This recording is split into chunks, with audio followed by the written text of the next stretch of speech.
First lady, you have a link to this thing? Yes, I have. You have a link to this thing? Okay, I'm sorry. You have a link to this thing? No, they don't do that anymore. This is a violation of the open meeting law right here. What This they're is blue. doing stuff is, they're putting it on the City of Crowley website like in a day or two to be viewed. It's not where you can watch it live anymore. Yeah, okay, yeah, some more bull crap. Yeah. All right, thank you. You should. Saturday night, I'm on the road. I don't know how. Tell you something. All right, pledge of allegiance. Mr. Woodridge. I pledge allegiance to the flag of the United States of America and to the republic for which it stands, one nation, under God, indivisible, with liberty and justice for all. Thank you, Mr. Woodridge. Mr. Gordon. Invocation, please. Thank you, God. Lord, thank you and those who provide us with the freedom to assemble here today. Please bless all are present and provide this council the wisdom to apply our knowledge and experiences to make decisions that will be beneficial to our city and the citizens we represent. Amen. Amen. Thank you. Roll call, Madam Clerk. Jeff Cavell, Here. Brad Core, Here. Clint Crayer, Here. Law Fogelman, Vernon Martin, Here. Stephen Primo, Here. Sammy Reggie, Here. Kim Stringfellow, Byron Wilridge. Here.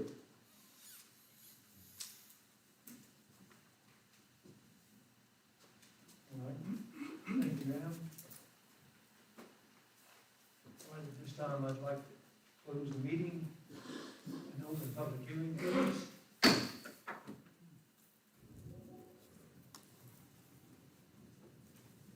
Public hearing.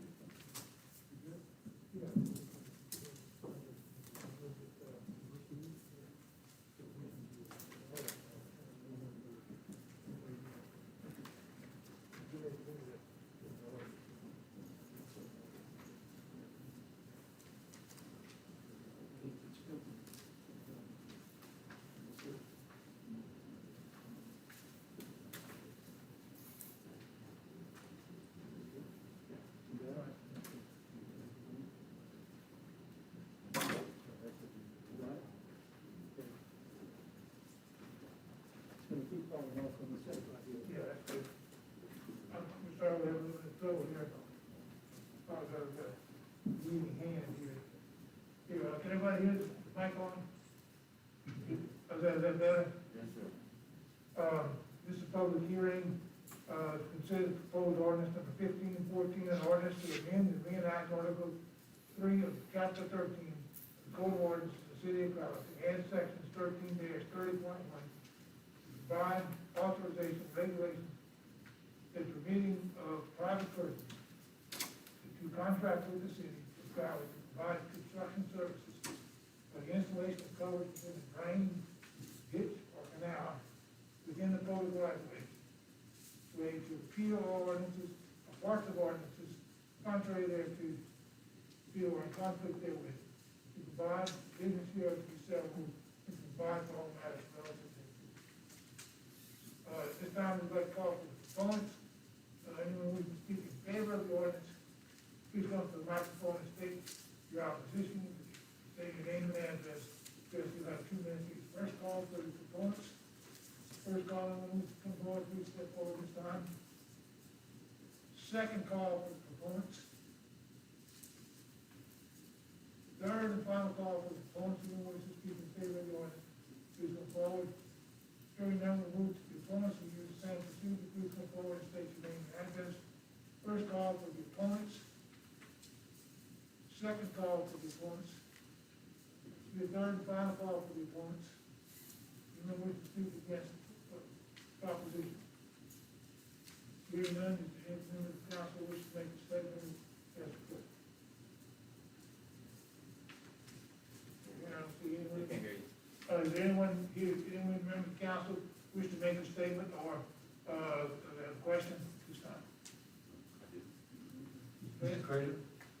I guess there's a lot of confusion about this. Could you explain why we need this ordinance?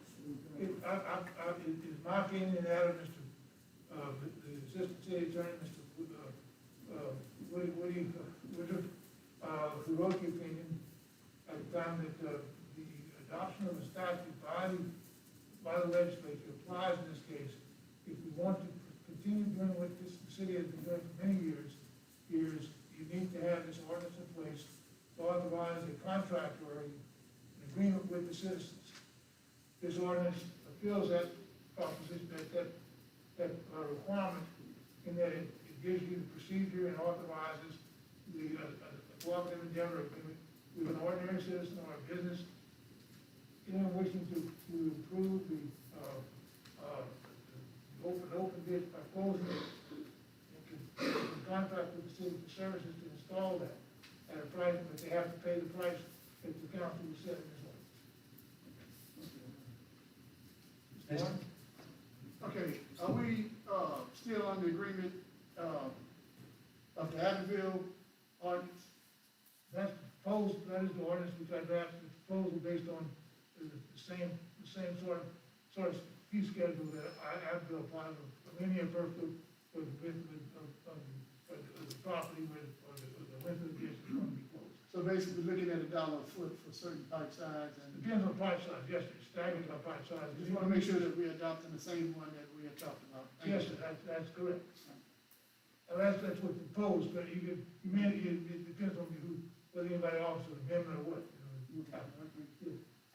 And last meeting, I suggested that we put a clause in there stating that we would not hire a contractor to go put in these culverts. It would be done only if the city employees could do it, and I don't see that in this Yes, ordinance. sir, it doesn't say that, it says it's only, it's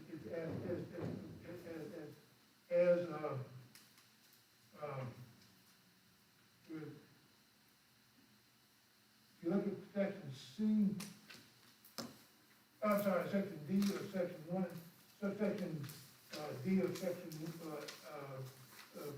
31.1, second page, the second paragraph, applications for services will be subject to the work schedule as time permits. That means that as the city's work crews are doing this, this is based on, it's not based on contractor's price, this is based on service work that the city does. Right, and that's my concern. I can add that language, we can add that language if you wanna say, I mean, I think it's superfluous, but certainly we can make it clear. Well, I just don't want the city to pay $50 a foot to install culverts to a contractor, and we only get paid $1. Well, that's why it says as time permits, because it's dependent on your work crews are available, because you're not gonna pay a contractor if you're only getting, if you can only charge, based on the linear footage that we have here. Well, we have him, and we weren't even getting $1 a foot, and we were doing it, we were paying a contractor to install culverts. So I just wanna make sure that practice does not continue, that's all that's what I'm understand, concerned and about. you want, and time, the proper time, Mr. Scrader will get off that amendment. Mr. Martin? Okay, now I'm getting confused here, because unless I heard wrong, but I know what I voted for. That was that our city employees. Okay, it does not make any sense to hire a contractor to come in for the simple reason, and the fact of the matter, time-wise has nothing to do with it. If it takes them 3 days to put it in, it takes them 3 days to put it in. But if your work schedule, what that means is time permits, it means the priority is when you're in the city work, not to work that's done for somebody in the private, under a private contract with the cooperative endeavor. With them, the city workers are engaged and say that we're doing drainage work somewhere else, and they're not able to get to this project until a week later. If that person says, I want it done now. But wouldn't that be the timing and scheduling of the department head? Yes, sir, that's correct. Okay, well, I mean, they could go look, if it's a 8-hour job to put down a 20-foot culvert, would that be their job for that day?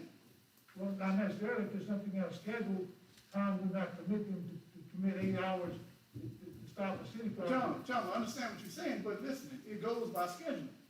If I have a calendar and says, March 21st, the crew will be out, installing a culvert at 1318 H Street, that's their job that day. Nothing else should be scheduled.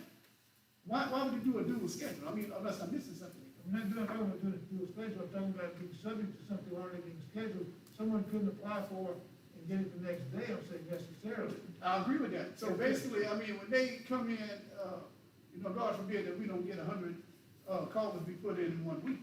But at the end of the day, I mean, if someone comes up and say, I need my culvert installed, and the only time slot they got is a month later, well, that's the time that they will be succeeding. Okay? No contract. That's correct. I mean, we don't need nobody else to come dig a ditch, that Crowley workers can dig a ditch. No, I agree with you, yes. But John, I'm thinking right now, as a point of order, we using the term contractor. Well, contractor shouldn't even be in his ordinance. There is no word, the contract, there's nothing about contract, my point to Mr. Craig was, there's nothing in the ordinance that says anything about a contractor being used, it says city work crews, it's worked by city workers. Okay, so basically, all work will be done contracted by city workers. If you want to put in the words, no contractor shall be used, he needs to make that amendment, and I thought I cleared that up. Well, I'd like to make the motion to make that. I yield back to you. Yeah, we have to do that at the proper time, as I said, this is not the date at this point. You just question answers, but we're trying to clarify some questions. So you want to amend it to that? Yeah, Okay, if that's fine. that's what y'all wanna do, okay, that's. When we get to that ordinance. When we get to that All ordinance, right. yeah. That's fine. Okay? Any more discussion? No more questions? Okay. We now close the public hearing. We'll reopen our meeting. At this time, I would like to move, like we did last time, the ordinance. I would like to bring forward the ordinances, item number 14, to the forefront. And we will now do item 14, an ordinance. And this ordinance is 1514, it's an ordinance to amend and reenact Article 3 of Chapter 13 of the Code of Ordinances of the City of Crowley to add Section 13-30.1. And section to include regulations and permitting for private persons wishing to contract with the City of Crowley to provide construction services for the installation of culverts within drain, ditch, or canal affecting public rights of ways within the corporate boundary, to repeal all ordinances or part of ordinances contrary thereto or in conflict therewith, to provide for the provisions hereof to be severable, and to provide for all matters relative thereto. I so move, Mr. Mayor.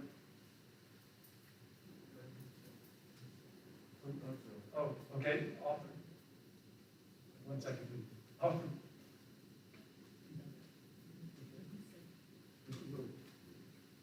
Offered by Mr. Crowley, seconded by Mr. Woodridge. Discussion. Mr. Mayor? Yeah, I'd like to offer a way to clarify what was just discussed. Item D on the second page. I'm sorry, item D on the third page that Tom referred to. Application for services shall be subject, et cetera. I would like to suggest this wording. I think that will clear it up. Application for services shall be subject to, strike B and put city crew in its place, work schedules, plural, comma, and provided by city crews as time permits. I had already thought about that, Kim, but I thought we mean that the DNT was essentially, the work that will be done by city. I forget, I've been here long enough, I've been back long enough to remember I got to press the button. I thought they had to add to it, in line with Mr. Taylor's statement, about, this would be acceptable, to everyone, that all work and services shall be performed by city crews, no contractors shall be used, or so no contractors shall be engaged. And I'll make the motion to adopt that, And then I think as it's, stated. and subject to the work schedule of city crews as time permits. Shouldn't the term outside contractors be incorporated in this? Just a contract, any contract is, the city is not a contractor, the city is the public entity. It's not done by city crews. I agree with you, but I rather the term, other than, the city of Crowley, but that's fine, if everybody else is agree with it. Just a point of order with that. And another thing, Mayor, if you don't mind, when we get these ordinances, man, can you please have these ordinances numbered? It's at the top of, the first page, 1514. Mr. Mayor, I'd like to second the motion, the amendment to the motion. Okay. Vote on the amendment. Need to vote on the amendment. That are not numbered. So as amended by Mr. Prater, all in favor, Aye. opposed? Okay. Yeah. The second one, now we will, offer that for discussion. Any other discussion? Mr. Cohen? Looking to the amendment or another matter? No, we're on the second, we're on the amendment, now it's already been passed. Mr. Prater made a motion. Discussion. And then now we're discussing the second with Mr. Prater. Okay? All in favor? I'm sorry. Yes, I know. That's the one where we're gonna have a roll call. So, we need to go back to discussion, open discussion on the as amendment first. Maybe have any other discussion, because you just amended, You don't have to, it's not a roll call vote, to amend, it's not, it's only to amend. We already done with the vote. Oh, okay, you did. We already done with the vote on the amendment. Okay, okay.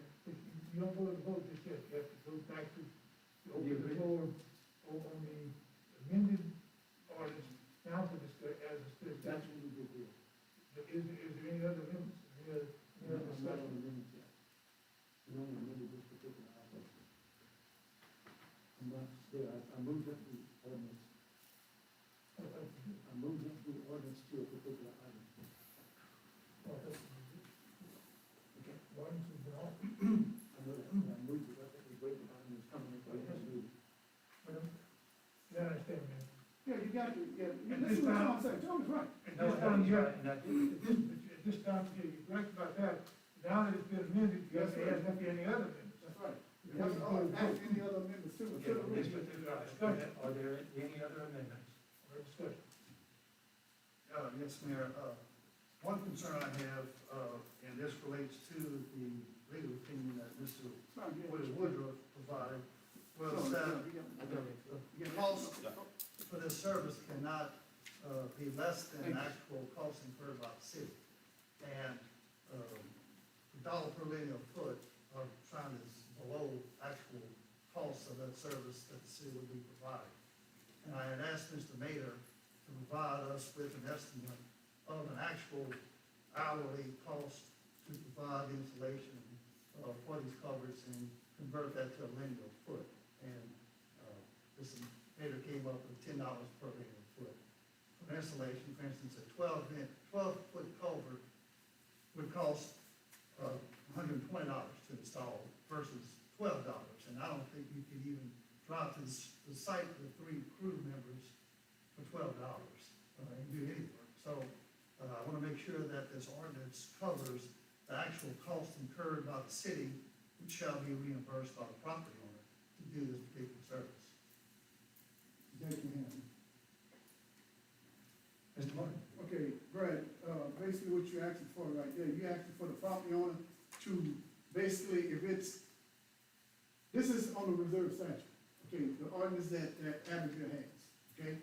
Basically what's happening, you already have employees that's already being paid by the city. That's their job, okay? Only thing they're doing is their job.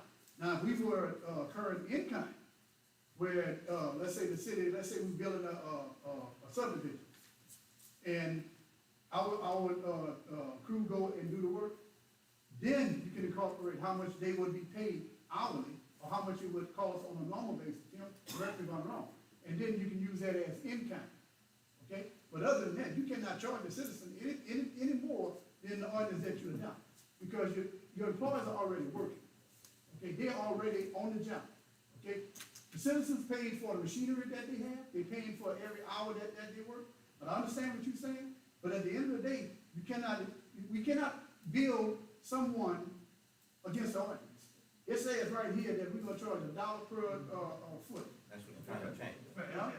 And that's why we have to make sure that we are, receiving the actual cost, because remember, this is for a private service. This is No, this is not private. We are putting this on city, right away. Yeah, but it only benefits that particular property owner for a driveway, for instance, to access. Well, it that also property. benefits us for the flow of water. Whatever, if that's your amendment, we'll vote on Right, that. I don't think the excessive step, I did contact some contractors, and they were telling me a typical contractor would cost $25 to $35 per foot if you had to hire somebody to go out there and do it for that price.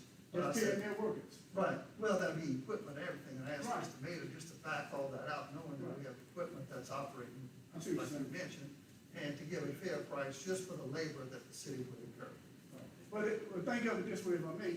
Suppose we allow a contractor to go do it, and his grade is wrong. Okay, you understand where I'm going with this? So all of a sudden, now we gotta get our engineer over there, and whatever his cost is per hour. So it steamrolls. It's a domino effect, you just keep rolling and rolling.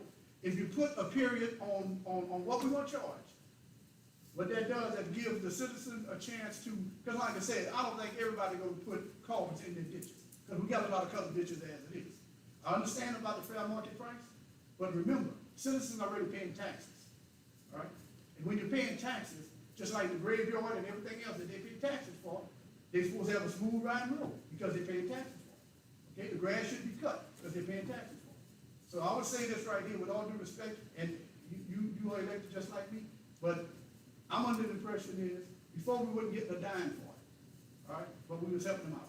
So if it's not broke, let's not fix it. But at the end of the day, I do understand the fair market value. But remember, we are in what we call the threshold of, I'm already paying for that because I'm paying my taxes. I just want to put that out. Mr. Cavell? Mr. Cavell? Yes, thank you, Mr. Mayor. I agree with Mr. Martin, because if you remember, Mr. Martin, and I apologize for not remembering the family's house.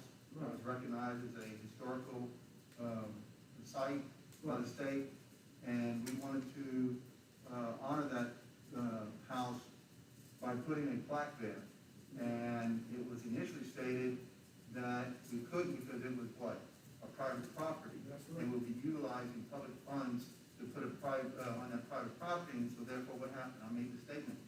Why not put it in the easement, which is a city right of way? And we looked into it, was able to do that. And the only way we'd be able to do that with what is being proposed as amendments would be that the family who owns the house would have to pay rent on that which the plaque resides. Right. okay? But they're not. Why? Because it serves a public purpose. Exactly. Okay? It's clear to me, I'm not an attorney, that in the Louisiana Blight statute, that the three tests that are used, what we're doing here and what has been done in many municipalities, here in Crowley as well, and even extending to the point where we're going to utilize what Abbeville is using, satisfies all three tests in which Gonzalez had to use for the Cabela's situation, whereby they had to get a TIF, a governing body, and so what happened is that they had owned property, when Cabela's owned the property, they gave the property over to the governing agency, and they got to utilize that property. In turn, they were getting the tax revenue off that. Cabela's never had to pay rent. And there was a fight about that. I think it went all the way to the Supreme Court. And because it was basically said that they were getting something, their rent for free, that it was not, they were getting something else. It wasn't quid pro quo. But in essence, it was decided that no, you were, in essence, for economic development. Exactly. So if applied to here, the city is getting things. We're getting a clean system of flow water for drainage. We're getting a beautification by a covered ditch. If anybody goes down, ditches are harder to clean and get cut, or get people to cut their ditches. But if it's a covered ditch, they're more likely to cut that area and keep it beautified. So I think that history is in our favor in showing that it does serve a public purpose, which is what I believe the basic test needs to be sufficed. And one other thing too, if I may, the property owner has to understand also, once we cover that ditch, it becomes off-street parking. Okay? They cannot tell somebody you can't park it. Okay, Tom, if I'm wrong, you tell me. All right, so basically, the citizens lose their right to say, I don't want you parking on my property. That's the reason why I got this ditch right here. But if the city installs this, remember, we 40 feet from the middle of the road into their property. All right? So if you want to take your car and park right there, guess what? They can't tell you nothing. They cannot tell you anything. So basically, when you think about it, it serves not only, and this is around the church. One of the places is around the church. And I know that they have a lot of people parking there on Sundays or what have you. And let's face it, Crowley streets are not that wide where if you have a ditch, chances are you got 3/4 of your car, your vehicle on the road. When you think about it. So remember now, this ordinance that Abbeville had went through a lot of scrutiny, man. It went all the way to the legislature. Okay? Because people don't realize that they're losing their rights to say, I don't want you parking on my side of the ditch. Okay? But if we cover that ditch, that's the extension of where we're in the middle of the road to the end of the city right away. So thank you for that. They can block the driveway. No, they can't. No, they can't. Only way that they can block the driveway, Tom will tell you, they have to put a sign up, no parking, and they can't even park there. Anybody can go park in the driveway. No, and if they put bricks or what have you, that's a violation. The city can go take it. Mr. Rankin? Mr. Martin is absolutely correct. It is public property, and it is open to public parking, and as a resident, you have no authority. For instance, today, my street was full of contractors doing roof work at everybody's houses, roof damage. You could hardly get past the street, it's curb and gutter. There were so many vehicles and trucks lined up on, coming in on Fairway and on Blue Highway. We have a lot of houses damaged with roofs here. And all of a sudden, all the contractors showed up on the same day. But it's public property. You have to make it good. You can't stop somebody from doing that. The other thing too, I'd like to emphasize that once that culvert goes in that ditch, it's donated to the city of Crowley. That pipe belongs to the city of Crowley.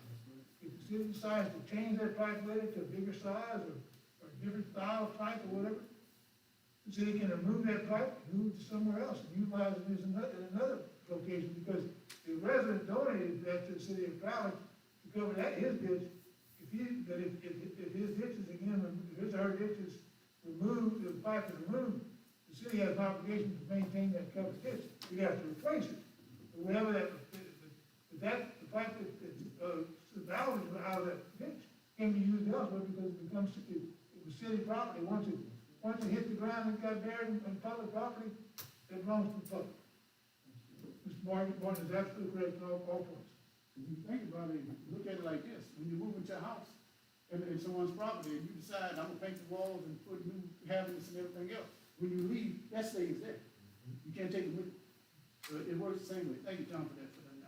Mr. Cole. Tom, I just had, and basically I was talking about driveway covers that provide an owner with direct vehicular access to their property, not so much extended and close to the ditches. So we have a new subdivision coming up, 85 lots, basically 85 driveways.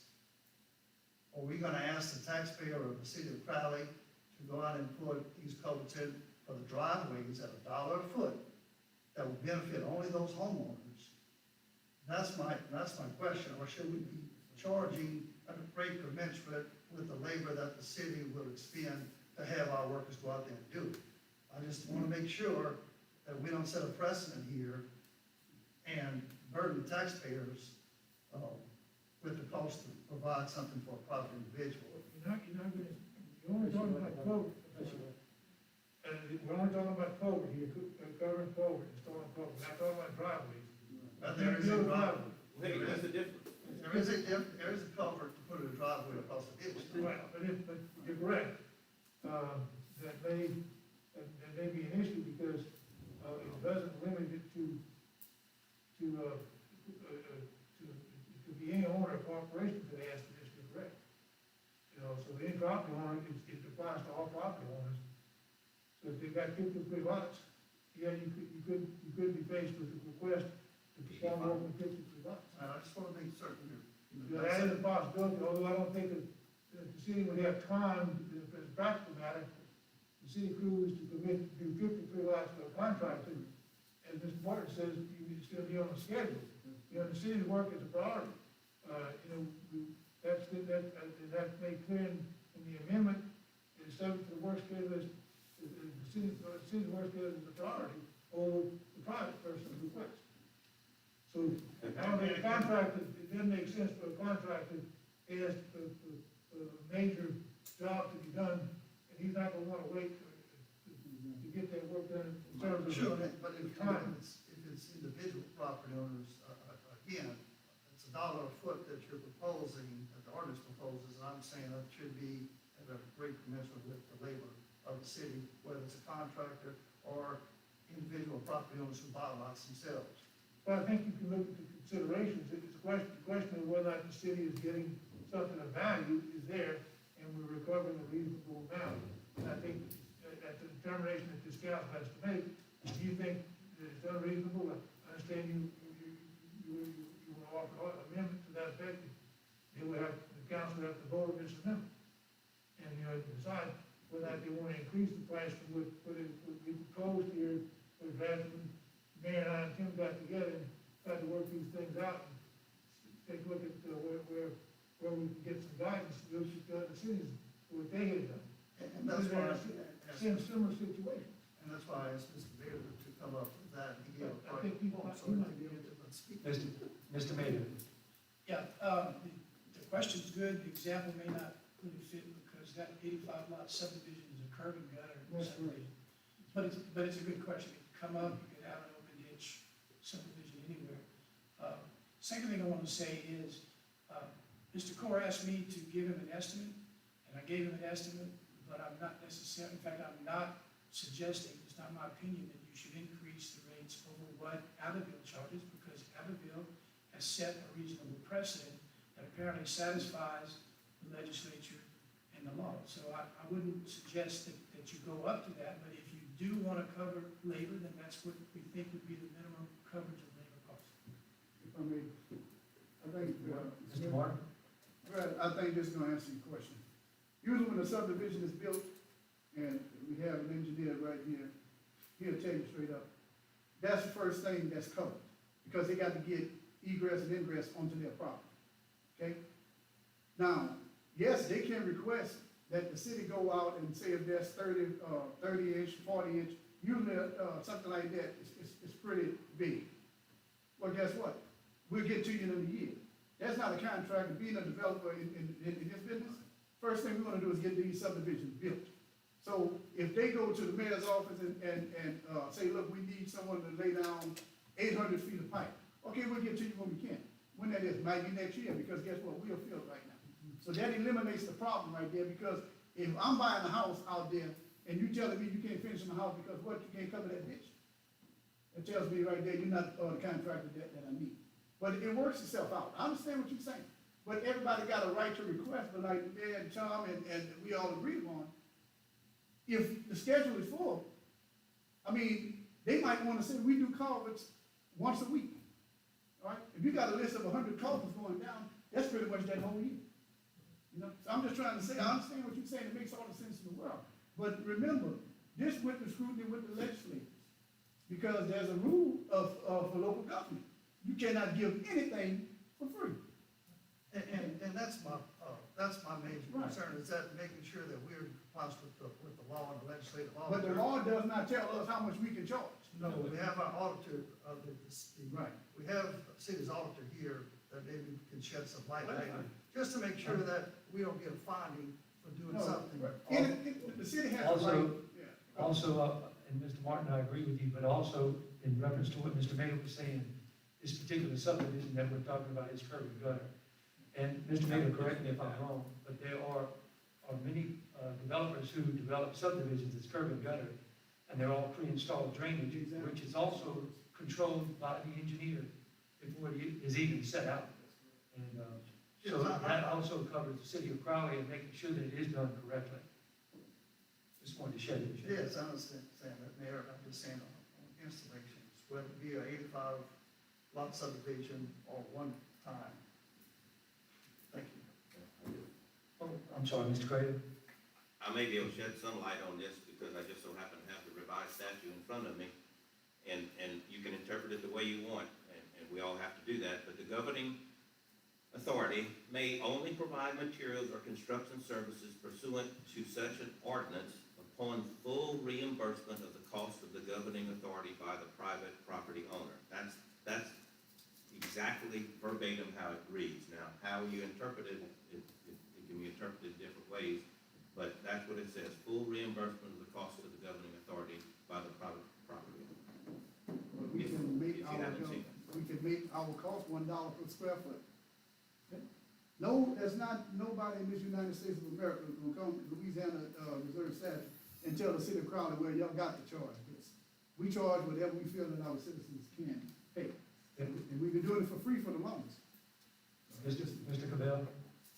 The revised statute actually goes further than that. The governing authority may adopt ordinances regulating the installation of culverts, which may include a requirement that a private person wishing to have a culvert installed within a drain, ditch, or canal affecting his property contract with the governing authority to provide such construction services. The governing authority may only provide materials and construction services pursuant to such an ordinance upon full reimbursement of costs of governing authority to private owners.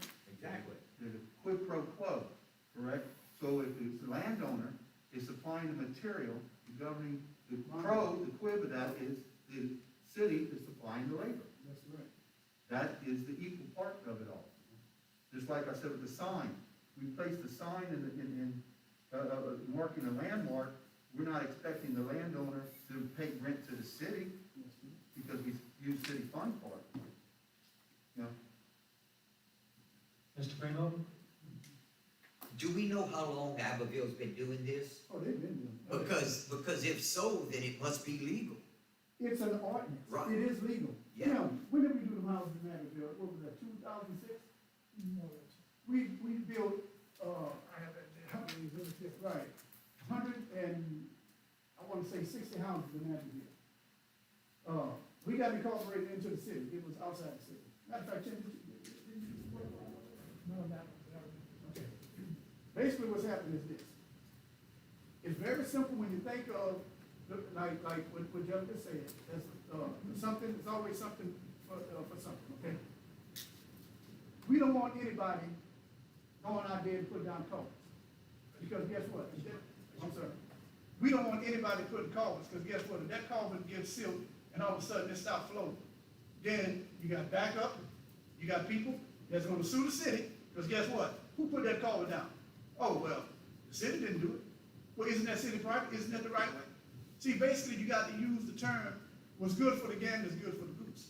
But in the ordinance, I mean, listen, it's an ordinance. This wasn't just written up and say, well, we're just gonna do it that way. This been 2006, that I remember them coming up with that. And that's the first thing they said. Will y'all need anything? And I told them, no, we got everything. Steph, that's my point. I think if there was something wrong, they'd have already been challenged on it. It went through the legislative for it. Mr. Reagan? To answer that question, the ordinance was adopted and went into effect July 1st, 2005. Okay, thank you. I knew it was around that time. I remember that. Mr. Craig? Yeah, and I'm fine with, now we have an ordinance in place, is what we needed all along. I think Tim said that from 2 years ago when I brought up this subject. So now we will have an ordinance. I'm fine with charging the people $1 a foot. I don't care if it's 50 cents a foot. I just think that the practice that we had in the past, paying a contractor to install coverage for people was not right. But, and evidently it wasn't. So I'm fine with the $1 a foot or whatever it is. If y'all say it's good, I'm good with that. I just want to make damn sure that we don't have contractors going out, installing covers for people and having the taxpayers pay for it. Mayor, just, Tom, regardless who does it, the property owner will have to get a permit, it'll have to be installed in convention with the current ordinances. If you look at the ordinance, that's in the ordinance, that only zeros, total services, only has to be done in you already have that ordinance. This is only a portion of the ordinance, that this particular applies to this particular section. You notice we added 30.1. Yes. There are a number of other sections that apply to all this, what the standards are. All this, as Mr. Martin says, the thing about this, if the city crew does it, you already have people who've been trained by our engineers to set grades, to measure depth, to operate labor pipes and everything. You don't have to send the inspector or the city engineer out there at great expense. You only collect $25 on the permit, and then it costs us $150 or $200 to have the engineers, the inspectors out there here to do the inspection. Yes. So, as Mr. Porter says, you're trading off. Right. In that regard. I agree with that. That's a great benefit back to the city, having it installed right now. Thank you. So at this time, we have a motion. I'm going to try to go back as far as I can. We have an amended motion by Mr. Core. So you, okay, so we're going to go back to the original amended motion by Mr. Gray. Am I correct? Right. Okay. All right. No more further discussion? Yeah, we'll get there. No more further discussion on that. All right. Now, Madam Clerk.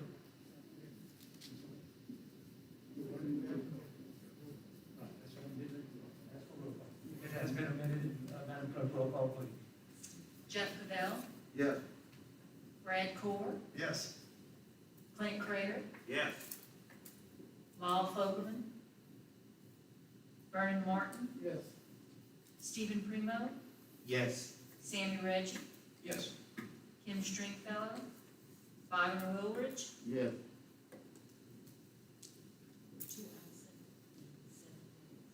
All right, thank you, ma'am. It does pass. Thank you, Mr. I understand. Thank you. I know it's been past your time. Thank you. I got to pursue it too. Thank you. It's good. You good? Yeah, it's good. Thank you, Mr. Reagan. All right. Next, we'll move on with appearances. Presentation of financial report for the year ended August 31st, 2020 is presented by Mr. Rob Carter with Coker, Slavin and Company. Have a blessed night, Tom. Thank you. What we have there? Appearances. Now, item number 6. If y'all will look at this is what we go by. This is your, in your packet, this is your agenda. And so now we're going to go to item number 6, which is appearances, and we have Mr. Rob Carter. Would that call this lady? Thank you, Mayor. Thank you, Council, for having me here tonight. What we're going to present is going to be summary of the audit for the year ending August 31st, 2020. Each of you received what's a big blue packet. In the inside of that is what we're going to cover tonight.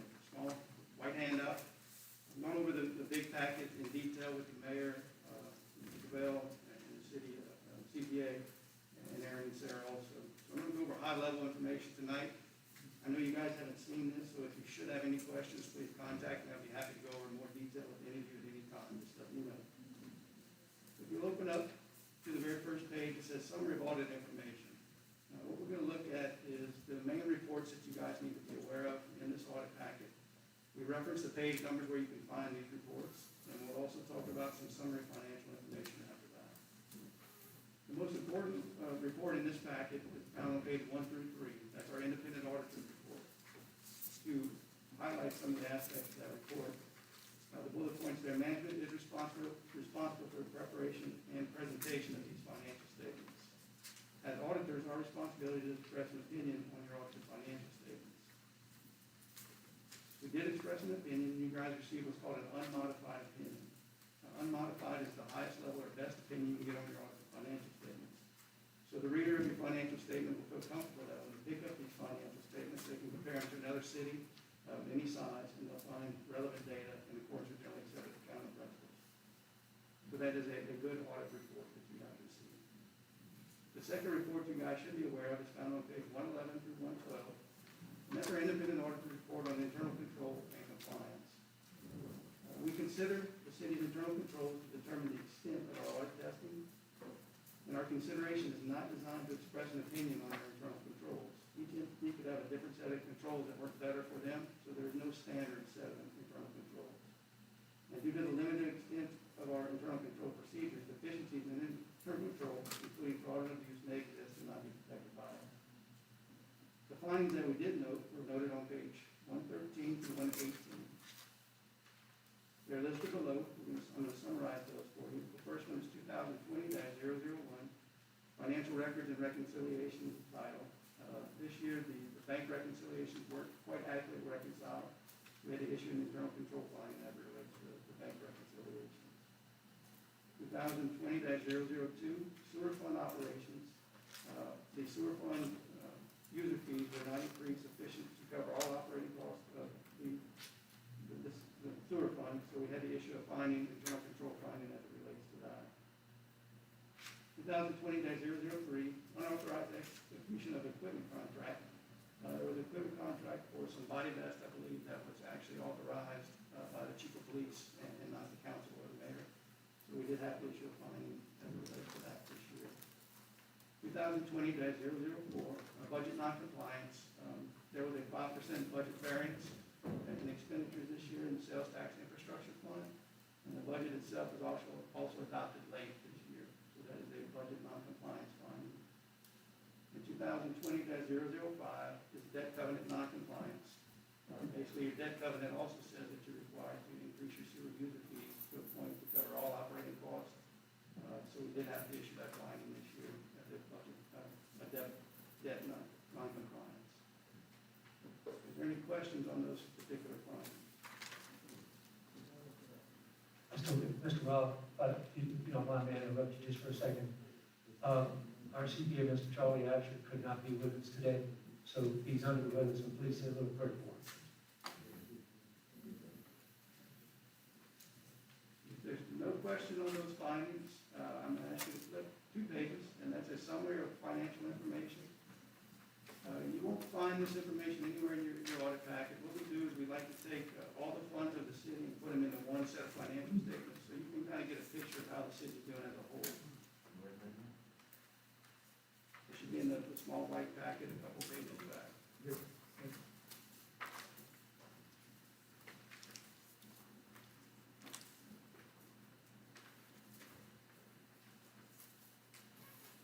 see several years' financials across the top.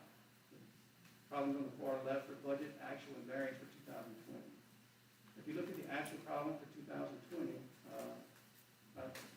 third of the page down, you see your total revenues. Total revenues for the city as a whole were $17,239,134 for this year. So an increase in your revenues of about 1.4, 1.5 million over the prior year. Thank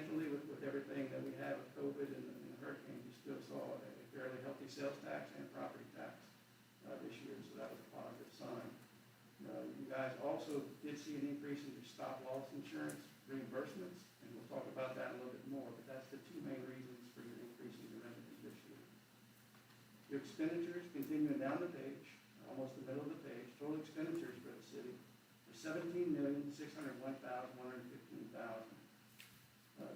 The expenditures this year, the big item I got out of it this year, we happened to only increase your expenditures by about $401,000.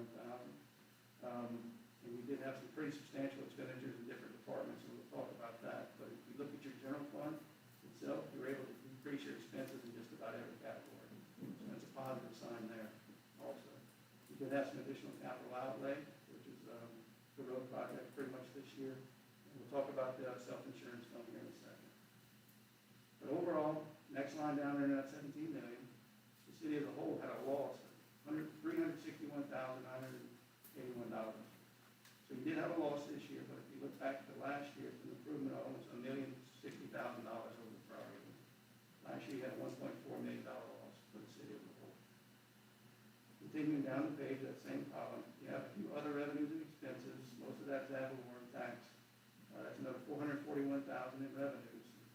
Very bottom line there, the city as a whole produced a profit of about $79,414. Increase of almost $700,000 over the prior year, which is a loss of $618,000.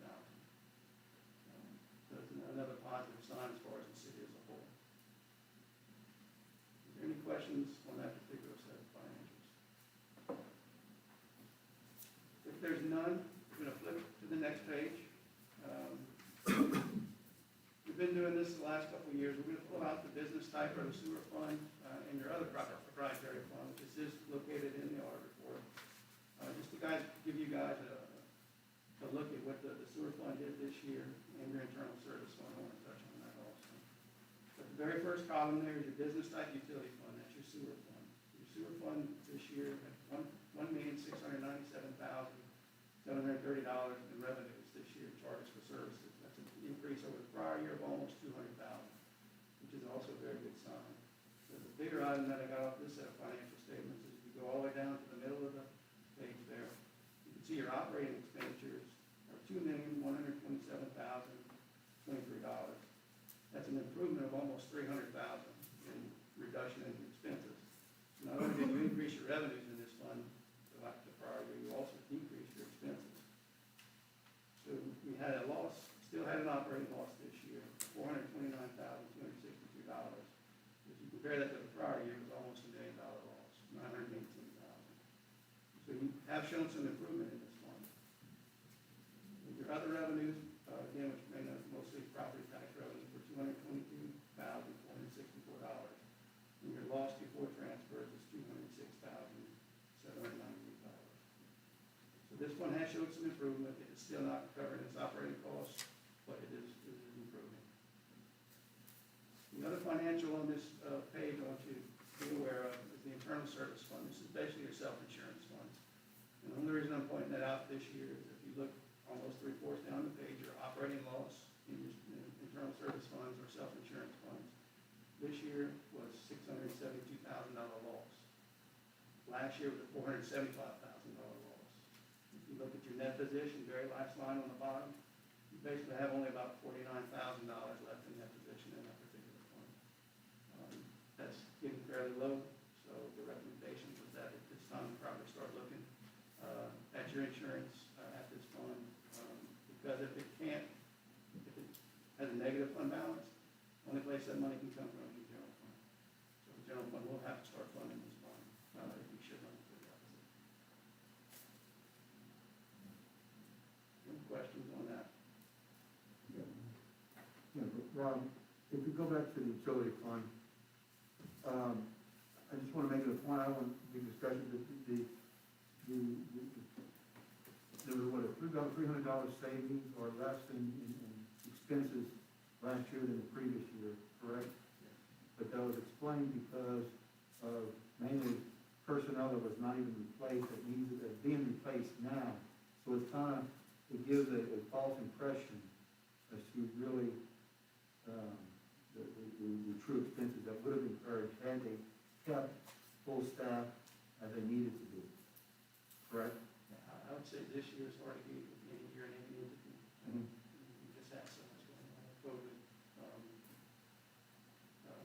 hours we're down, personnel we're down, as hours. And just the time it takes, the privilege to buy, just didn't have the opportunity to buy it this year. So you might see it jump up again next year. Right. I have a guess, I don't know. Thank you. Mr. Martin? Okay, the 49,000, how much time do we have left before we have to go into the general fund? So once that number becomes negative, you'll have to start funding that fund. Well, how much time is left on the clock before Well, us? this is as of August 31st, 2020. Just talking to Aaron, I think it has gotten much better between now and that discussion. So you might be funding it at this point, I'm not sure. So we go to August with this? You mean to tell me we have $49,000 that's supposed to last the city till August? So you'll have additional revenues that will flow in during that period. It's just if you have very large claims that might hit in a month, Okay. that you might have to come out of general fund because of this fund is sufficient. So maybe in September, Okay. it might have been 100,000, but then you might have $200,000 claim come in the next month. And the only way to pay that is to take money from the general fund. Okay, thank you.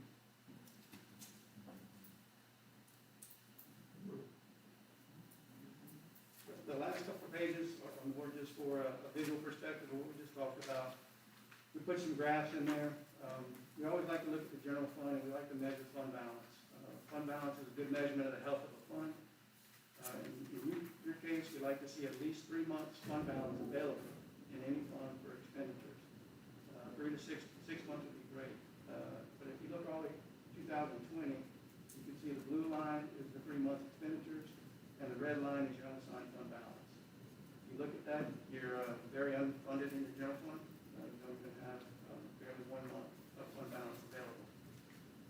But we're going to flip to the next page because the city of Crowley is kind of unique in that you have the ability to use your sales tax money to pay salaries. And a large chunk of that can be used for infrastructure. So if we turn to the next page, you'll see all governmental funds, which do include your special revenue fund or your sales tax fund. And you have more than enough there with the red line being your fund balance and the 3 months expenses being included. So you do have sufficient funds if you combine all your funds together. So that you should not be warned about. You can use those sales tax funds. The last one is the sewer fund. Just for illustrative purposes, again, you can see in 2019 and 2020, you had a negative unassigned fund balance, which basically means you did not have any fund balance to fund your expenditures at that point in the year. It is improving, but it still is not sufficient based on what we'd like to see cover 3 months expenses.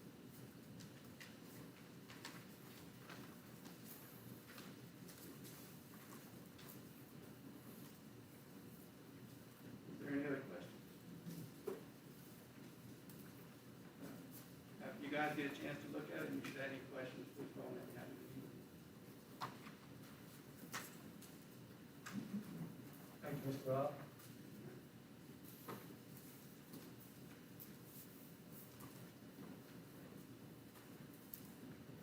Okay, next, the appearance by Rick, the village manager, to address the council regarding the senior parade.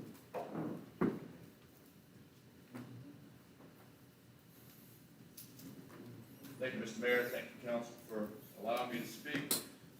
With me tonight is a Crowley High senior, Ms. Allie Mears. She is one of the seniors that's going to be helping us out with the planning of the parade. I'm sure most of you are aware, last year we did a senior parade whenever it was even unsure if those seniors would have graduation last year. It was a huge success. We were able to pull off a tremendous parade with about 3 weeks' notice. This year we have about 2 months' notice, so we're hoping to do a pretty big, better job of it.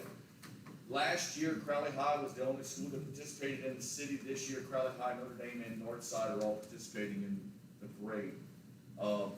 With the help of Chief of Police Broussard and with the approval, tentative approval of the mayor, and I say tentative because if things go sour or south with COVID, obviously, things will have to change. But with the tentative approval of the mayor, we're looking at May 15th at 2 o'clock for this parade, which is Saturday. And I'm just here to answer any questions, see if y'all have any questions, and to, let y'all know, we're kicking this off with the help of the, school board. School board is, on board with us this year. We have some senior representatives from each school who's gonna help us with the planning, along with a couple of citizens who are in here tonight, who are gonna help us. I've talked to a couple of council members, some of which helped us last year, that have agreed if schedules don't conflict, they'll help us, again this year, so. If you have any questions, I'm open to answer them. If not, thank y'all very much for, listening to me this evening. Thank you, Rick. Thank you, Mr. Rick, appreciate it. Okay, next, Miss Emily Stoma, Citizens Against Blight.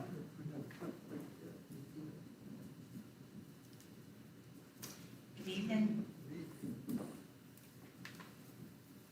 Thank you, Steph. It's taking me off. You want me to be quiet now? There you go. I wanted to update the council on the status of Citizens Against Blight's committee, and we're gonna refer to ourselves as CAB from now on. From last week, we now have 30 members, and we're expecting to work with a team of about 40. We consist of business owners, realtors, law enforcement, government officials, and retired volunteers, just to name some individuals.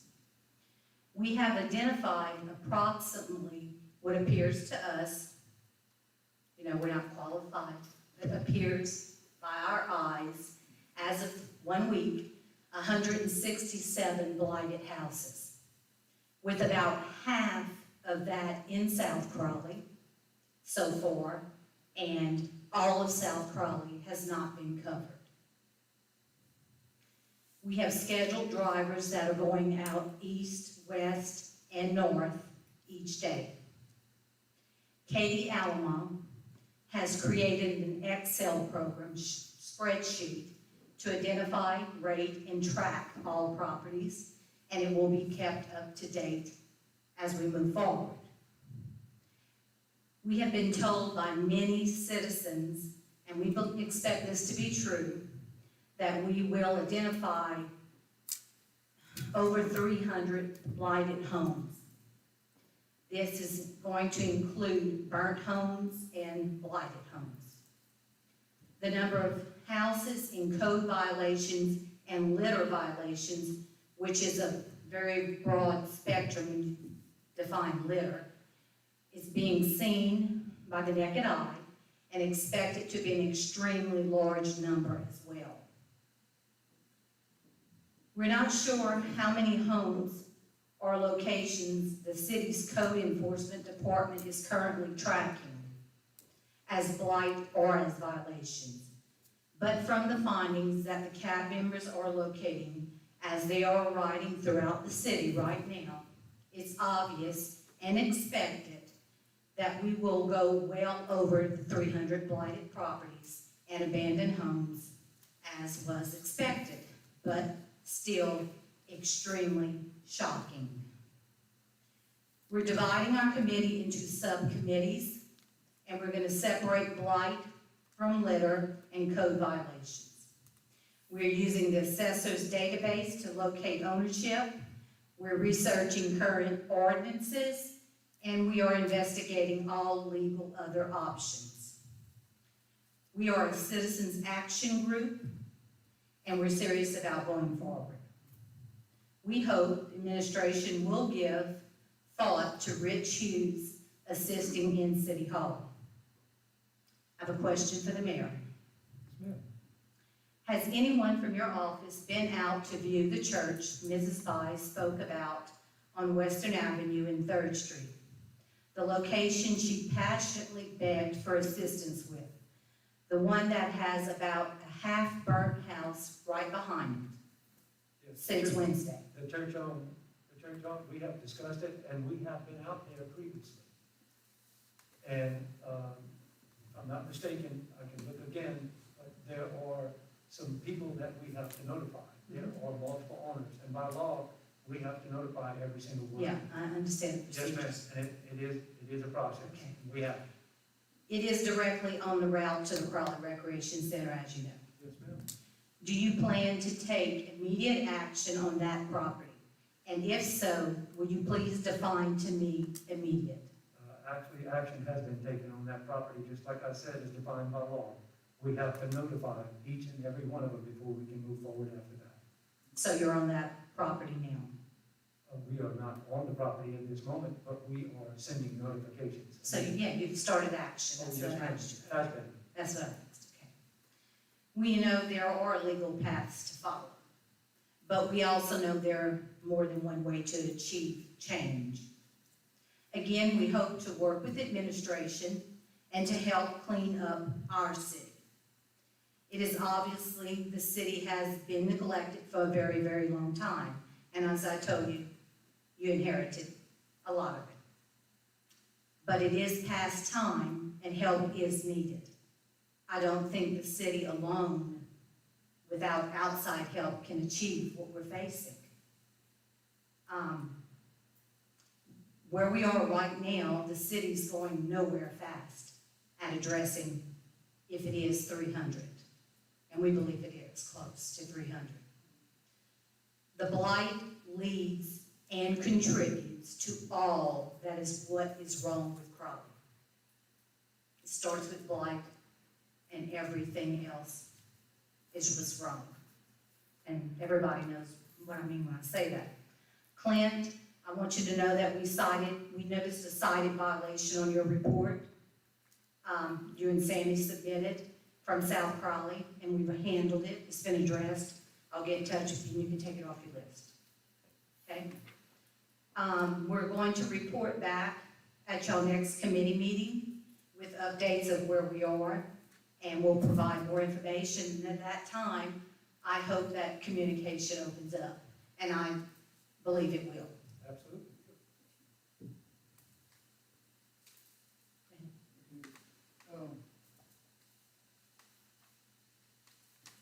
We turned in a list that before the new council got on,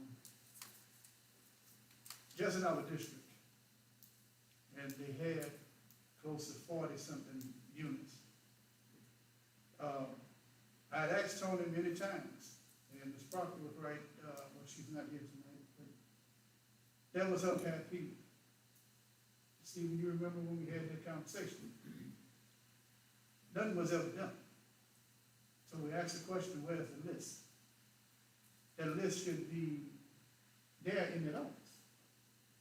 Okay? But when I asked about it, it can't be found. So what are we gonna have to do, Byron? I remember all the places, there's a few to add on to it. We guys are gonna take time, hopefully this weekend or whatever, and we're gonna turn into y'all a list as well. But one thing I hate doing is wasting my damn time. Okay? Got a lot on my plate. And when you think something should be coming off the plate, you're happy with that, but then you turn around and right back, and there's no room for anything else. I've mentioned to y'all, every last one of these council members got the elevator review on blighted property. And y'all read it. I pointed it out. The Attorney General says you don't have to wait for nobody. If your chief authority for safety, which is our police chief, he's not appointed, he's elected, okay? He has a judiciary responsibility to make sure the city is safe. And one of the main ways to keep the city safe is to make sure that there's no quote-unquote vagrants going inside the houses, hiding from police officers, whatever it may be. We know what they're doing. That's not that face the rule, okay? Then there's a situation here where you walk outside, you're trying to keep your house clean, all of a sudden you get rats the size of rabbits running out of these houses. Okay? We need to quit hiding behind the fact you keep talking about the legal. Legal is you got, as administrator, you have to protect the people. Okay? You keep using this term, we got to go to legal. Well, apparently legal is not working, man. Okay, sometimes you got to take the bull by the horn, and I'll revert right back to Jennings. When I spoke to some of the council members, it's that we're knocking them down, and they'll come back with a law. Okay? Right? I'm pretty sure you sent a lot and gave you the rundown. We have to be proactive here. We got an organization right here with a group, and I applaud them. You know, I would do everything in my power to make sure that they succeed. But the fact of the matter, you keep using the term legal while We have a high wind out there today, and I'm looking at tin flapping on there, you know, kids walking in front, all of a sudden a piece of tin fly and hit this kid, then what you gonna tell them? I'm That's sorry. legal. Yeah, we couldn't do nothing about it because it's unlegal. Look, sometimes you gotta take the bull by the horns, man. Okay, thank you, Mr. Martin. Ms. Stoneman? Also, may I inject right now, something not regarding Blight, but while I'm up here, may I remind everyone about Saturday's event, that one Crowley is hosting. The funeral is canceled. Line up at Martin Luther King Center at 11. Expect the program to be, in the St. Michael's parking lot about 1:30, 1 o'clock, something like that. And really, I would appreciate if as many councilmen come out as possible, support the city to help stop the violence. It's very important that they see y'all faces. I appreciate it. Thank you, Ms. Stoneman, very much. All right. Okay. 76 on the Oh, I'm road. sorry, Mr. Wood. Councilman Martin, I consider him a bad man and I'm wrong. So I know for a fact that men, I call my sister resembling, about to hit the streets, going east, west, Highway 1390, and every way possible in Third Ward, to find out if any tournament that's coming in Crowley for whatever, we get a better idea of which route they're coming into Crowley and what they will see. The first thing they'll see coming into Crowley. So we doing that with Third Ward, and me and Ms. Emily partnering together to ride the city of Crowley to make sure we got. That's something that I did speak to Byron about, Step about, and maybe a few other ones. I know there's an order of houses that were submitted for Blight. Step talks about 2014 all the time. But I think, and I've spoke to them about this, the importance of the route to the rec center has taken priority. And that's what he's talking about. Sounds know, great. That Clear sounds the great. route first I love the idea. and go from there. Thank Thank y'all. Thank y'all very much, and Mr. Woodward and Mr. Martin, thank y'all very much. We appreciate it. Okay, next, presentation of proclamations. And again, Ms. Stoneman, thank you for you and your organization. We do really appreciate it.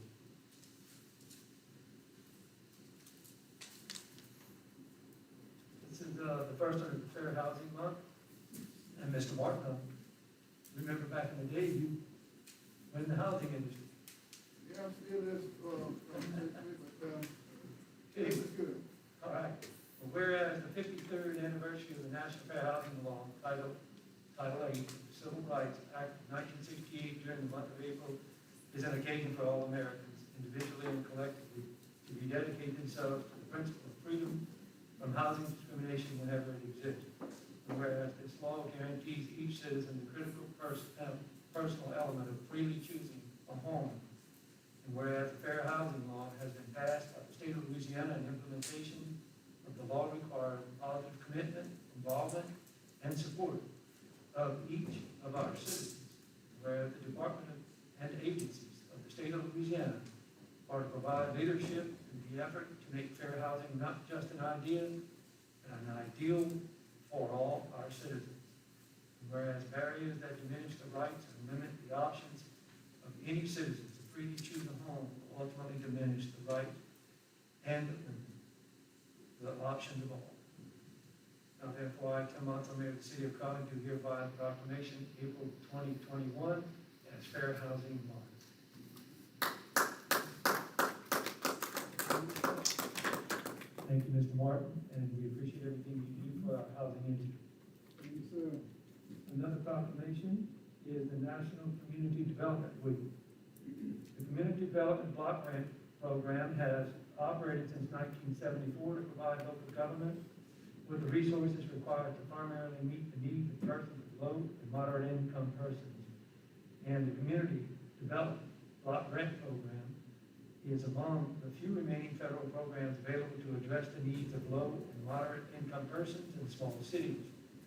Whereas the Community Development Block Grant Program has provided the state of Louisiana with important and flexible assistance to meet the needs of low and moderate income residents of small cities by funding sewer, water, and street improvement projects, economic development projects, and other public improvement projects. Whereas Congress and the nation acknowledge the critical value of the Community Development Block Grant Program and the significant projects that rely on its funds for support. Whereas the week of April 5th through 9th, 2021 has been reserved for recognition and appreciation of the Community Development Block Grant Program. And I'm saying it at this meeting because this week will be past our next meeting. So, now therefore, I, Tim Monson, by the virtue of authority vested in the mayor of the city of Crowley, do hereby proclaim the week of April 5th through April 9th, 2021 as National Community Development Week. Okay, let me make a comment on that. Yes, sir. We had a meeting today with, state officials and some of the, people in Washington DC. Basically, it hadn't passed yet, but we got the word that it did pass. Those of you who don't, know, the city is about to get what we call monies for what we lost. Okay, we'll be meeting with the governor, and basically what, I'm gonna take care of Crowley first, whatever it takes.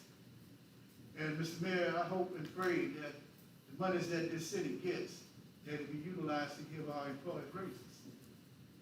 I think since they were on the job, doing the COVID and whatever, I think they deserve some type of bump today.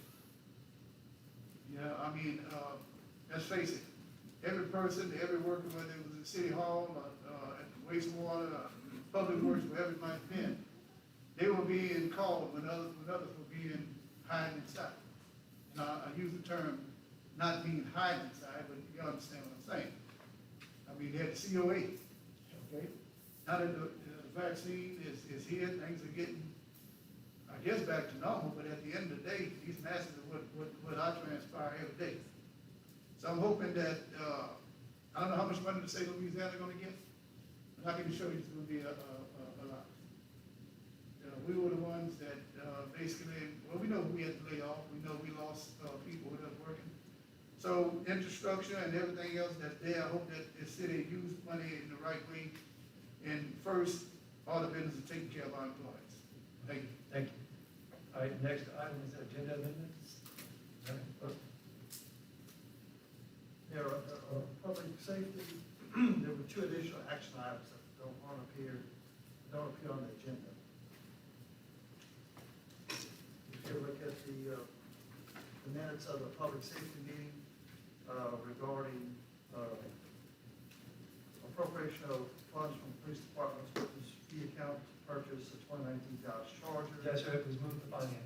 Oh, it is, okay. Yes, sir, it was referred to finance. Thank you. Yes, sir, thank you. And the one for the fire department? Yes, sir. Okay, I didn't get that. That's okay. It's on your packet for your agenda, and it's at the end. Thank you. Yes, sir. Okay, next, approval of the minutes, regular council meeting held on February 10th, 2021. Move is read. Offered by Mr. Martin, seconded by Mr. Bell. Discussion? All in favor? Opposed? Thank you. All right, we're going to the sales tax chart. And as Mr. Prager said, Christmas comes twice a year. I think it comes 3 times a year now. Looks like a pretty healthy number. So we thank all of the citizens and everyone who patronizes Crown.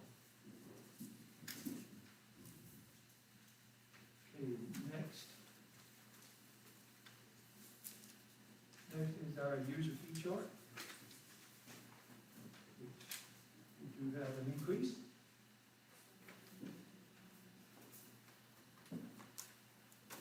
Almost exactly the same as last one. Good. All right, next is our budget analysis.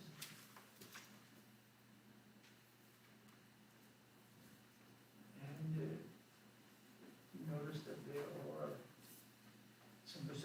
where we should be, and we are definitely in line. There's some transfers that have not been made yet, so that's why you see some of the numbers that doesn't reflect, but it does reflect at the bottom on the percentages.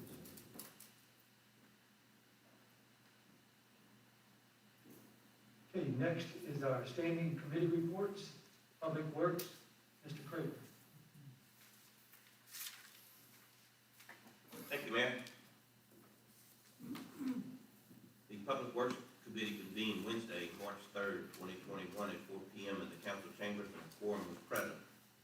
Under action items, a motion was offered by Alderman Vernon Martin and seconded by Alderman Byron Wilridge to approve partial payment estimate number 9 to Southern Constructors Incorporated for the citywide drainage improvements project in an amount to be provided by the city engineer at the March regular monthly meeting of the city of Crowley City Council, and that motion carried, and I so move, and you'll give us that, those numbers.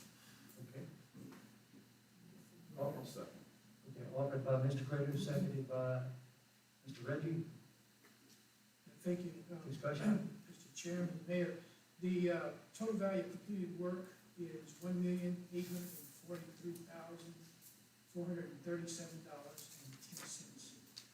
We're going to retain for labor and material liens $92,171.86. The total amount of the estimate due for the work in February is $213,062.87. That reflects 42% complete by cost against 54% complete by time. That number again is $213,062.87. That is the amount I would like you to approve tonight. Offer. Okay, it has already been offered by Mr. Craig and seconded by Mr. Reggie. Now that we have the figures, all in favor? Opposed? Thank you. A motion was offered by Alderman Wilridge and seconded by myself to approve change order number 1 to the contract with Triton Construction LLC for the 2020-2021 improvements to the city-owned parking lots, to add parking improvements at Miller Stadium, to add parking improvements along Avenue C, and to add parking improvements along Oscar Johnson Drive near Avenue C, and for the modification of the plans for the proposed Gladdy Tromhon new parking in the estimated amount of $2,300,000. That motion carried, and I so move. Okay, it's offered by Mr. Krieger, seconded by Mr. Martin, and we've had a discussion, and I think Mr. Mayor has a new figure, I believe. As I do, Mayor, the final number after we resolve with the contractor unit prices and quantities is $2,280,332.10. That's $2,280,332.10. The change order also carries with it, because we are asking for additional work, an increase in contract time by 46 calendar days. That brings the total number of calendar days for the contract to 151 calendar days. And March 1st is the day one of the contract, so that takes us to July 30th to complete all work. One other thing, I would like to add language to the motion that was made by the Public Works Committee. And that would be to add and to appropriate these funds in the next budget amendment. $2,280,300. Oh, sorry. I'd like to make such amendment to the motion. Okay. Offered by Mr. Cavell, seconded by Mr. Woolridge. All in favor? Aye. Discussion. That's on the amendment. That's on the amendment. On the amended motion, now we're open for discussion. If I may go back to the previous, Mr. Mayor, Mm-hmm. just real quickly on the, citywide drainage, you gave time and expense on scope of work was complete. You have that? 42. 42 by, What you like 42 by cost, cost and 54 by time. you're gonna do by scope, or what's gonna be completed? The 42 is by scope. That's okay, 5%. Any more discussion? All in favor? Opposed? Under non-action items, Public Works Director, Mr. Albert John, presented the monthly Public Works report. Street Commissioner Gilbert Ozine actually gave me his report because he was absent. And City Engineer Tim Mader presented the monthly engineer's report. There was no further business to come before the Public Works Committee, and the committee recessed. Thank you, Mr. Crater. Next is the Utility Committee, Mr. Martin. Thank you, sir. Utility Committee convened Wednesday, March 3rd, 2021, at 4 p.m. in Council Chambers of quorum was present. An action item of motion was offered by Alderman Jeff Carrell and second by Alderman Clint Crater to authorize a resolution of the mayor and the board of aldermen of the city of Crowley, Acadia Parish, Louisiana, introducing the ordinance granting a franchise agreement to CenterPoint Energy and setting a date for the public hearing. Motion carried and not so moved. Second. You have a date? If getting to it right now. April 14th, 6 p.m. Mr. Reggie? I know it's just for a public hearing, but is there even another gas company? It's just that one. Yes, just CenterPoint. Yeah, I know there's another gas company in the area, is there? We got that. There's another. Well, it might, competition and whatnot, is there? I was just wondering if there was somebody else that would even bid for something like this, or? Never, I would never offer. I was just wondering. Okay, Okay, just to set a date. This is just to set a date on the public hearing. All in favor? Opposed? Thank you. okay. A motion was offered by Alderman Crater and second by Alderman Loudfold to adopt the MWPP resolution for the January 2020 through December 2020 annual report. Motion carried and not so moved. Offered by Mr. Martin. Mr. Willard, is that your second? Okay, thank you. Offered by Mr. Martin, seconded by Mr. Willard. Discussion? Mr. Mayor? Yes, Mayor, I just want to remind you that that's the resolution in the back of the annual audit. I do have a change of wording on item number 1 in the resolution. Reads now, the city of Crowley expects to continue the rehabilitation of public leaks through an ongoing smoke testing / repair maintenance crew. Based on what we're capable of doing after talking to Superintendent Tim Crater, I would like to change that wording slightly, which is more consistent with what we're capable of doing at this time. And that would read, the city of Crowley expects to continue the rehabilitation of public leaks as needed through a smoke testing / repair process. Okay. Mr. Cabell? To accept and amend the motion as read by Mr. Mayor. Second. Offered by Mr. Cabell, seconded by Mr. Primo. Discussion? All in favor? I'm sorry. Roll call. Apologize. Jeff Cabell, Yes. Brad Core, Yes. Clint Crater, Yes. Lyle Fogman, Vernon Martin, Yes. Stephen Primo, Yes. Sammy Reggie, Yes. Kim Stringfellow, and Byron Wilridge. Yes.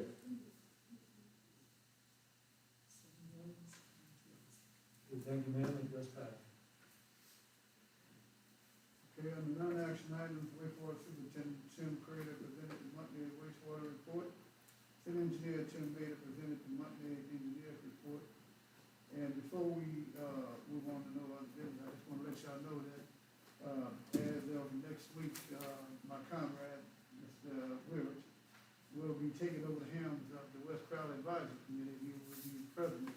And I just want to give you kudos on that, but take it and run with it. Congratulations, Mr. Willard. All right, you're welcome. And there'll be no other business to come before the utility committee, we recess. right, thank you, Mr. Martin. And next, we'll go with recreation, Mr. Primo. Thank you, Mayor. Recreation Committee convened on Wednesday, March 3rd, 2021. Under action items, a motion was offered by Alderman Clint Prater and seconded by Alderman Sammy Reggie to approve an application for payment number 2 in the amount of $47,183.85 from EL Habits Builders Incorporated for Crowley Rice Festival building renovations. Motion carried, and I so move. Offered by Mr. Primo, seconded by Mr. Martin. Discussion? All in favor? Opposed?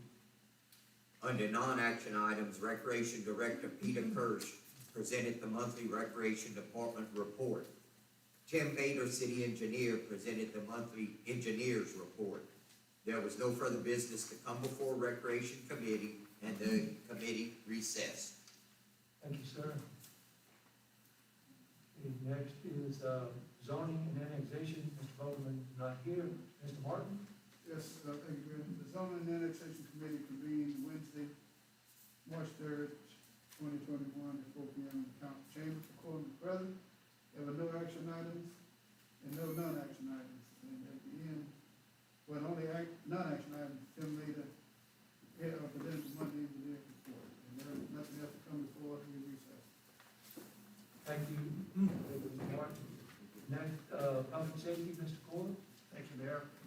The Public Safety Committee convened Wednesday, March 3rd, 2021, at 4 p.m. in council chambers. The quorum was present.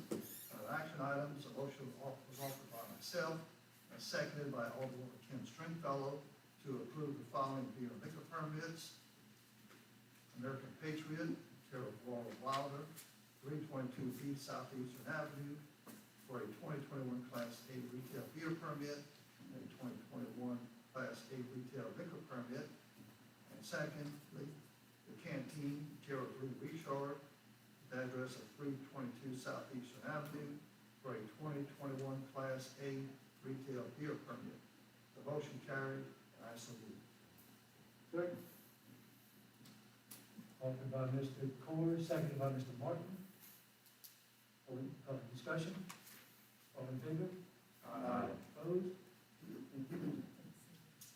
Next, a motion was offered by myself and seconded by Alderman Stephen Primo to introduce an ordinance to adopt an administrative hearing procedure for condemnation and other health and safety code violations. The motion carried, and I so move. Second. And that goes through. 1 second here. Okay, I'm sorry, and that is also to set a date. Public hearing, and the date is April 14th as well. And with us today, if anybody has any questions, but we have Mr. Luke Dubé. Would you like to approach? Thank you, Mr. Mayor, members of the City Council. Here on behalf of Mr. Reagan. Mr. Reagan was unable to stay with us so late tonight. He and I actually worked this morning on this and finally finished fine-tuning the ordinance for your review.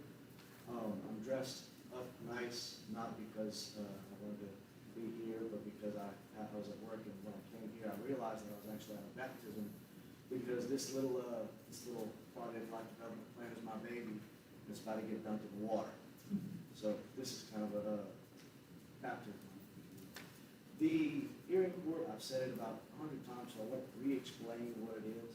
But I think that I was able to watch the meeting last week twice, and saw a substantial amount of people come up with many, many, many concerns. If they have concerns as to what this ordinance does or what the current procedure is in the city, I'd love to answer questions, and that way, the people who are answering the questions at City Hall can start writing violations, because I have some free time to answer those.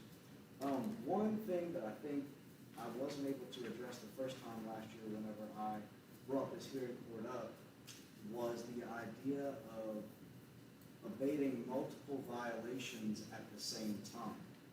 So if you can paint a picture in your head, I told this to Mr. Mayor and Mr. Reagan. Imagine just a lot that has, say, a building on it like a barn that's sort of dilapidated, an abandoned vehicle with no tires, maybe it's on some blocks, some tall grass, washing machine or two in the yard, or a washing machine and dryer, let's pair them up. And let's say like some old rusted up bicycles and some tires. Each of those things constitutes a separate violation. They all have separate timelines, they all have separate fines, they all have separate notice procedures and stuff like that.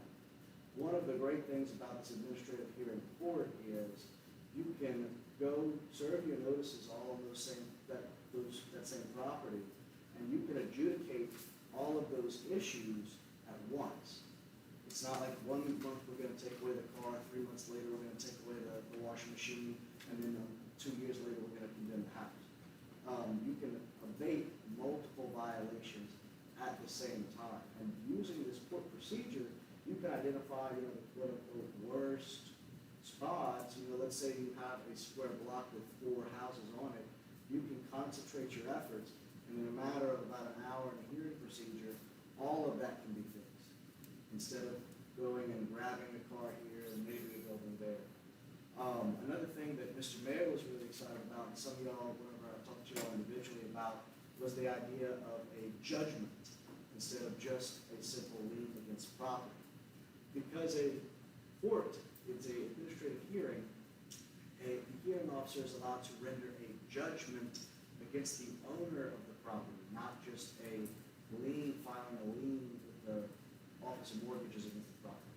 This means that if you have a property owner, let's say that doesn't live in the city, say they live in Alexandria, they have 3 houses, they live in Texas, wherever, you can go, take your judgment, bring it to the clerk of court, wherever that person lives, and that court goes and searches, finds that person, locates that person, and the city can receive revenue instead of waiting for someone to come and purchase the property and to abate the lien. That is what keeps this process cost effective. Instead of being almost a drain like some of the procedures that y'all have, you're just unfortunate that no one's buying up the houses that y'all are filing liens against. It's an expeditious way to do it. It only changes the head of the snake from this right here to the administrative hearing court. The code enforcement department will still have to enforce just like they've been doing under this procedure. It doesn't speed up that process. It doesn't change Mr. Tony's discretion or his assistant's progress. That's one of the bigger points that I wanted to make. I can't recognize people. Okay, Mr. Reagan? Quick question, like with that church, there's like 3 or 4 owners, does it work like that with 3 or 4 owners? You'll send something out to all 4 owners? It's the same process that you would be using right now to send to 4 owners. But now, instead of having 4 owners and you're tied up in taxes and liens and stuff like that, you would be rendering judgments against those 4 owners. It's a lot quicker to get your money if it's adjudicated, like so after the fact. Mr. Craven? So glad you came, Mr. Dupree, because I think case in point tonight, we're talking about this church that is going through the process. I know the process in the past has been that you try and find the owners, you can't find all the owners. If you do find all the owners, then they get 6 months to, a demolition permit, and then it goes on from there. I know we've condemned properties, several properties, and I know I can go and look at them right now. They're still there. Nothing's been done. Haven't been touched except vandals, How would your court or process affect something like this church that we're talking about, that it's obviously a danger to society, it's a menace, it needs to be done yesterday and still not done, and the mayor says that he can't find all the people, they're trying to find all the people that are owners of that property. Will your court be able to expedite this process and get rid of some of these properties that we've been complaining about that are really, really dangerous and a nuisance, and the drug heads and the crime and all this other stuff? I know I got a text, and I see the chief is here now. He sent us a text saying that he had contacted LMA and Karen White, and that he actually couldn't do anything. Just tell us what you can do, how your process is gonna speed up, because we wanna get this stuff done yesterday. If I may. You're the mayor of this city, I can't recognize you, you have to recognize me, so go ahead. Okay, I'm sorry. And, in defense of what you just said, it's not that we couldn't do anything, we have to go, we have to follow all avenues by law. We have to notify these people, we have to give them ample time to be notified, and if we can't, without success, we have to appoint an attorney to find that particular person. And then he releases that at that point, just to make that clear. Go ahead. Sorry, Mr. Lee. Thank you, Mr. Prater. There was like 7 questions in there, so I'll treat this like the Jeopardy life. One, it does not help to, if somebody is, if the records are cluttered and somebody is unable to be found, or a home is locked up in an estate far away in Wyoming or something, this procedure, again, is just the head of the snake, I call it. It's the top tier that's deciding. If Tony cannot find it, or the legal team cannot find who to cite, like Mr. Mayor said, you have to appoint someone in their absence. I will say a few things, though, that will speed up this process. First, whenever you have a court that is adjudicating these things, okay, instead of, they can levy higher fines against violators that state that, okay, you know, Mrs. Stepp, if you have a house, it's not like come back in 6 months, get a permit, come back in 3 months, get a permit. If you do not do X, you do not abate violation X, you will be assessed this fine. The limit of the abatement of that fine is up to $500 a day, depending on the severity of the thing. I will tell you this, if I was spending $500 a day instead of whatever the current fine is, which is imposed by the city, I would try to remedy that problem quickly. So because you have this court slapping the gavel, you say that, you know, you all have already condemned something, or you all are trying to address something, and you walk back outside it and it's still there and it still looks like that. It's a way that you can more quickly and with bigger teeth compel violators to fix problems themselves or else be fined. The process, you know, like you said, that there's some people that are unable to be located. This process, Councilman DeBell and I had a discussion earlier this week, and, you know, we were talking about the same thing. This process is to be used against the low-hanging fruit. I would much rather see the city of Crowley go and abate 10 violations that are easy, that are an eyesore throughout the city, than go focus 10 labor and attorney hours against one home. Mr. Reagan and I touched up this ordinance, and allows for even more teeth now that we saw what Spring Hill, Louisiana is doing, as well as another city that I can't recall off the top of my head, whereby if someone is living in said house and has been declared unsanitary or unsafe by the code enforcement official, the city-regulated utilities, such as water and sewage, can be cut off at that location. I apologize, Mr. Luke, that is currently in our ordinance as it is now. Yes, but now the court can render that decision as well, not just the code enforcement official. I want to say the last question that you had was what, Mr. Freeman? I forgot. I do have another one. So when we attended one of the LMA conferences, Mr. Neil Irwin said something about, and you're talking about if you can't find the property owners, there's some way to go around that as far as for if you have somebody that speaks up for the property or something. I don't know, I don't have the notes in front of me. But there is a way around that, isn't there? That if you can't find a property owner, there's 5 or 6 property owners, then somebody can speak for the rest of them? Yeah, so if somebody is, if it's an estate, and you find a member of the estate, a member of the estate can speak for the estate in some circumstances. But if it is separate owners, like, you know, 3 co-owners say, you can't find one of them. You can still abate that building, but you have to appoint someone to represent the interests of that person in absentia, which is in their absence. Now, you can do this and very quickly abate a lot of buildings that have, you know, far-flung owners. It's more expensive, but if it's like the one that's the main eyesore, I would suggest that the council appropriate some funds to afford that. We have So- 50,000 right now. And in reference to Mr. Creighton's question, we have done that with Mr. Glenn Howard. We've appointed Mr. Howard I've seen it, to yeah. represent the absence of that. Right. Direct question. Sure.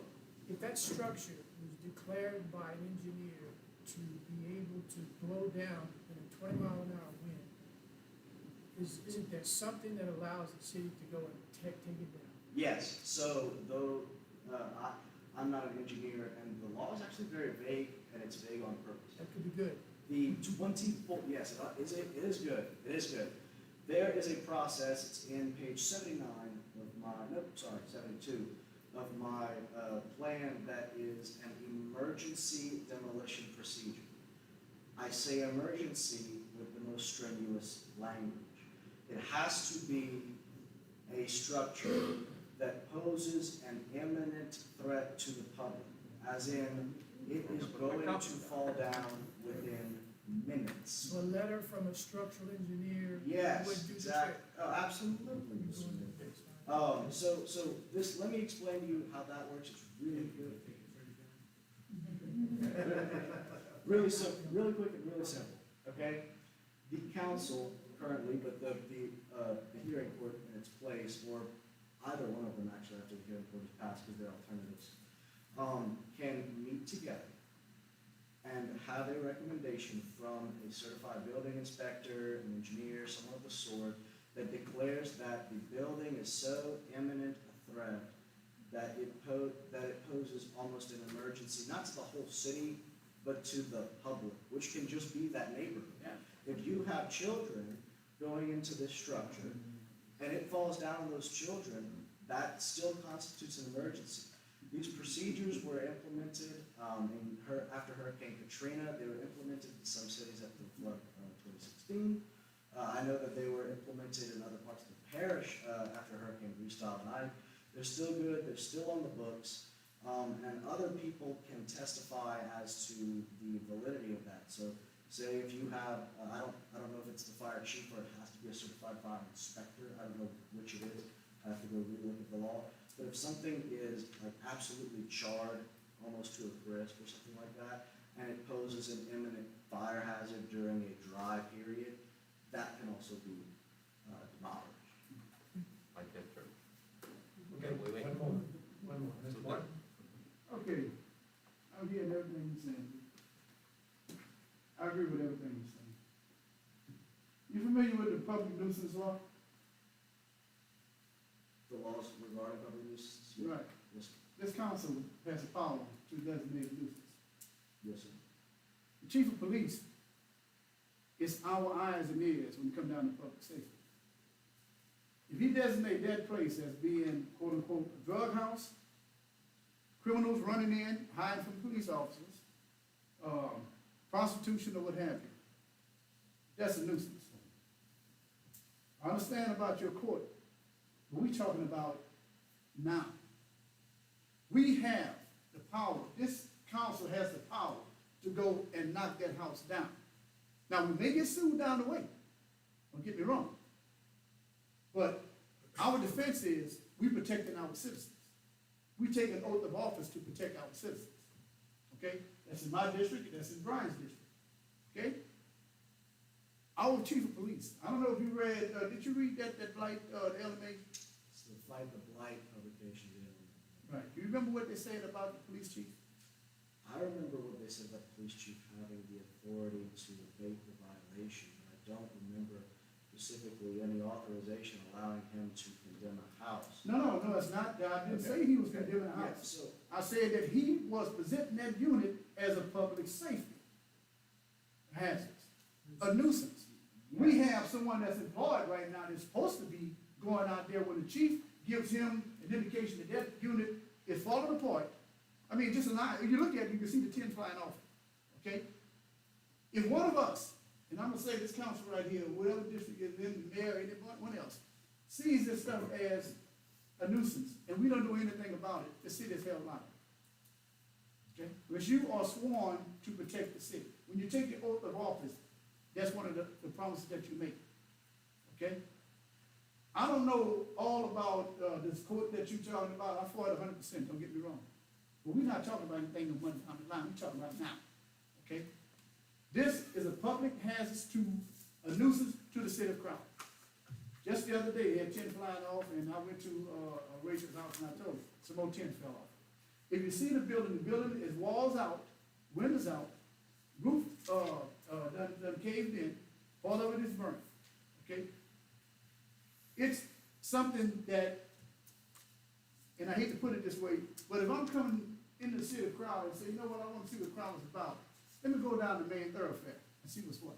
If I see something like that, first thing I'm doing, that ain't happening, okay? So I understand what you're saying, but I never one time said that the chief has the power to take down the house. I said the chief has the power to designate that as a public safety nuisance, okay? He has that power. This is what I understand to my own knowledge, but I will defer always to Mr. Reagan in the law. And if you want, Mr. Martin, I'll go take a sledgehammer, what you will do, we're not gonna down. Well, we can do that. What I'm saying is that in my knowledge, the chief of police, like you said, doesn't have the authority to condemn something. That rests right here with this council, or wherever this council designates it rests, which could be the court down the line. What I understand to be true is that the power vested within the chief of police to abate a nuisance violation is to stop whatever that crime is that's occurring. Usually this is done by him having the power to board up the entrance to the dwelling, like boarding up the door or boarding up the window. That's right, but it cannot be done. I don't know if I don't believe that him not being a certified building inspector, he doesn't have the power to condemn, to declare something to be so dilapidated as. No, Luke, you lost me again. I did not say he has that power to do that. He has that power to say there's drug activity in this place. We have the power to pull somebody's license off the wall. Okay? If the chief come and tell us, man, there's hanging out over there, there's drugs or whatever, well, guess what? We'll call that person in here, say you straightened up in 30 days. If not, we take your damn license off the wall. We have that power. He has the power to condemn that building as a public safety because drugs are going through there, prostitution going through there, and whatever else is going through there. Okay? So, never one time did I say, he's not a building inspector, he's not a structural engineer. But he has the power to tell us as a council, that building, y'all need to do something with that building because it's nothing but drug infestation going on in that building. Okay? Then we as a council has the power to vote to say, let's take it down. And one good thing, and I don't mean to cut you off, Mr. Martin, one good thing that I also know, and it is about the court, which is going to be implemented, I believe, next month, is that the court allows for individuals with expertise to testify. It allows the fire chief to come and say, this building right here, these two buildings, they're very, very dry, the wood is dry, they're very, very close together, these two shotgun houses, they impede the fire break, whatever it is. The chief of police has that same ability to come testify before the court, as does the building inspector, as does the city engineer, what it may be. So the court actually expands that sort of not listing authority, but it allows for more information from more individuals than y'all currently use. But if you think about it for 1 second here, I use the term, they may sue us. But we get testimony from the chief of police, the fire department, a structural engineer to witness to the fact that the building was unsafe. Well, guess what? We win in court every day. So what I'm trying to say, let's be proactive, take the damn building down, and we worried about a lawsuit later. If we can't find them to present them with the paperwork and say, get the damn building fixed, I'm pretty sure we ain't gonna find them to say, well, God, guess what? They took down your church. Okay? That's all I'm saying. Look, with all due respect to everybody, look, man, the building needs to come down. It needs to come down tomorrow. Okay?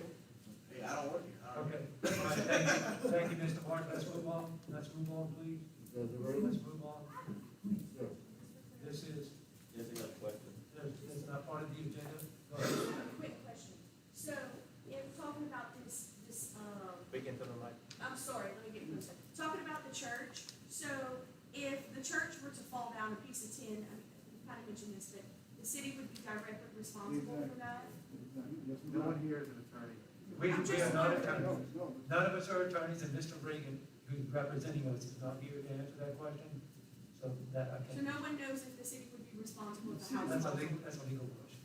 Yeah, I mean, come on now. They done brought this up. All right, let's move on.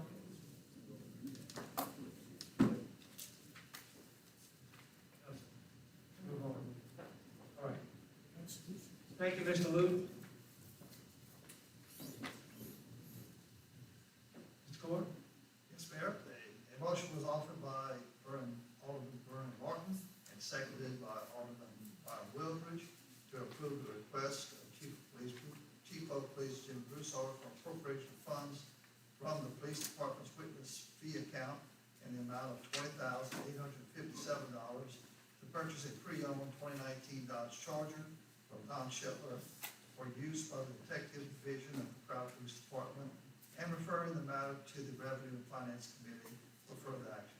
The motion carried. No action. We're doing that in finance. It was deferred to finance. Motion was offered by myself and seconded by Alderman Wildridge to approve the request of Fire Chief Louis Romero for an appropriation of funds in the amount of $20,000 to be allocated to the fire department's budget line item number 100-46-217, labeled truck and equipment repairs, and referring the matter to the Revenue and Finance Committee for further action. The motion carried. Under non-action items, Chief of Police Jimmy Broussard presented the monthly police department report. He reported the police department issued 110 citations and 49 other citations last month and answered 772 calls for service. Fire Chief Louis Romero presented the monthly fire department report and reported they answered 39 calls. A written report was provided by Tony Duhan, code enforcement officer, and read by myself. I recognize Richard Hughes, who addressed the committee to discuss his concern regarding Blight and Crowley. He reminded the committee he offers his services at no charge to assist the code enforcement department a year ago. Note, meeting minutes of February 5th, 2020. Though his offer was not taken up, he would still like to help. He and Emily Stone have organized a group called Citizens Against Blight, aka CAB. Several of the 10 members of CAB were in the audience and addressed the committee regarding their concerns with blight as a threat to public safety and crowd.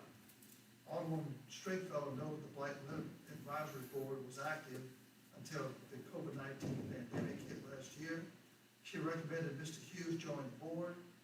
She also believes a budgeted amount of $37,500 for code enforcement and $50,000 for blight issues is not enough.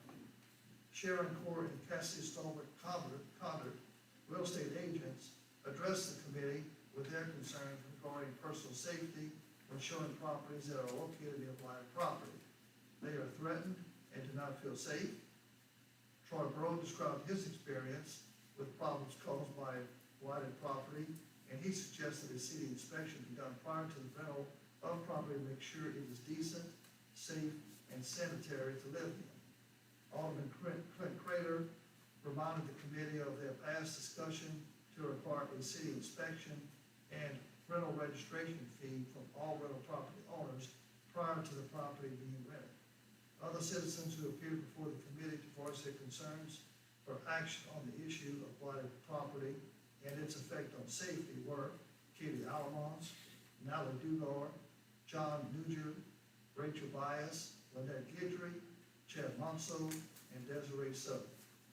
Katie Alamont announced that One Crowley is sponsoring Pastor Lawrence Levy's return to Crowley for a demonstration and unity march to stop violence. It will be held on Saturday, March 13th, 2021, at the MLK Center at 12 p.m. There was no further action to come before the Public Safety Committee, and the committee recessed. Thank you, Mr. Core. Mr. Mayor, Next. can I ask you just a pointed question? Is the taxes paid up on that property? I can't answer that right this second. I can tomorrow, but I can't right this Yeah, if you don't, I mean, because basically, we got a sheriff's sale that's coming up real soon. And if that property is behind on its taxes, that's a remedy right there. Sell it at a tax sale. I don't know what I'll pay whatever it is Okay.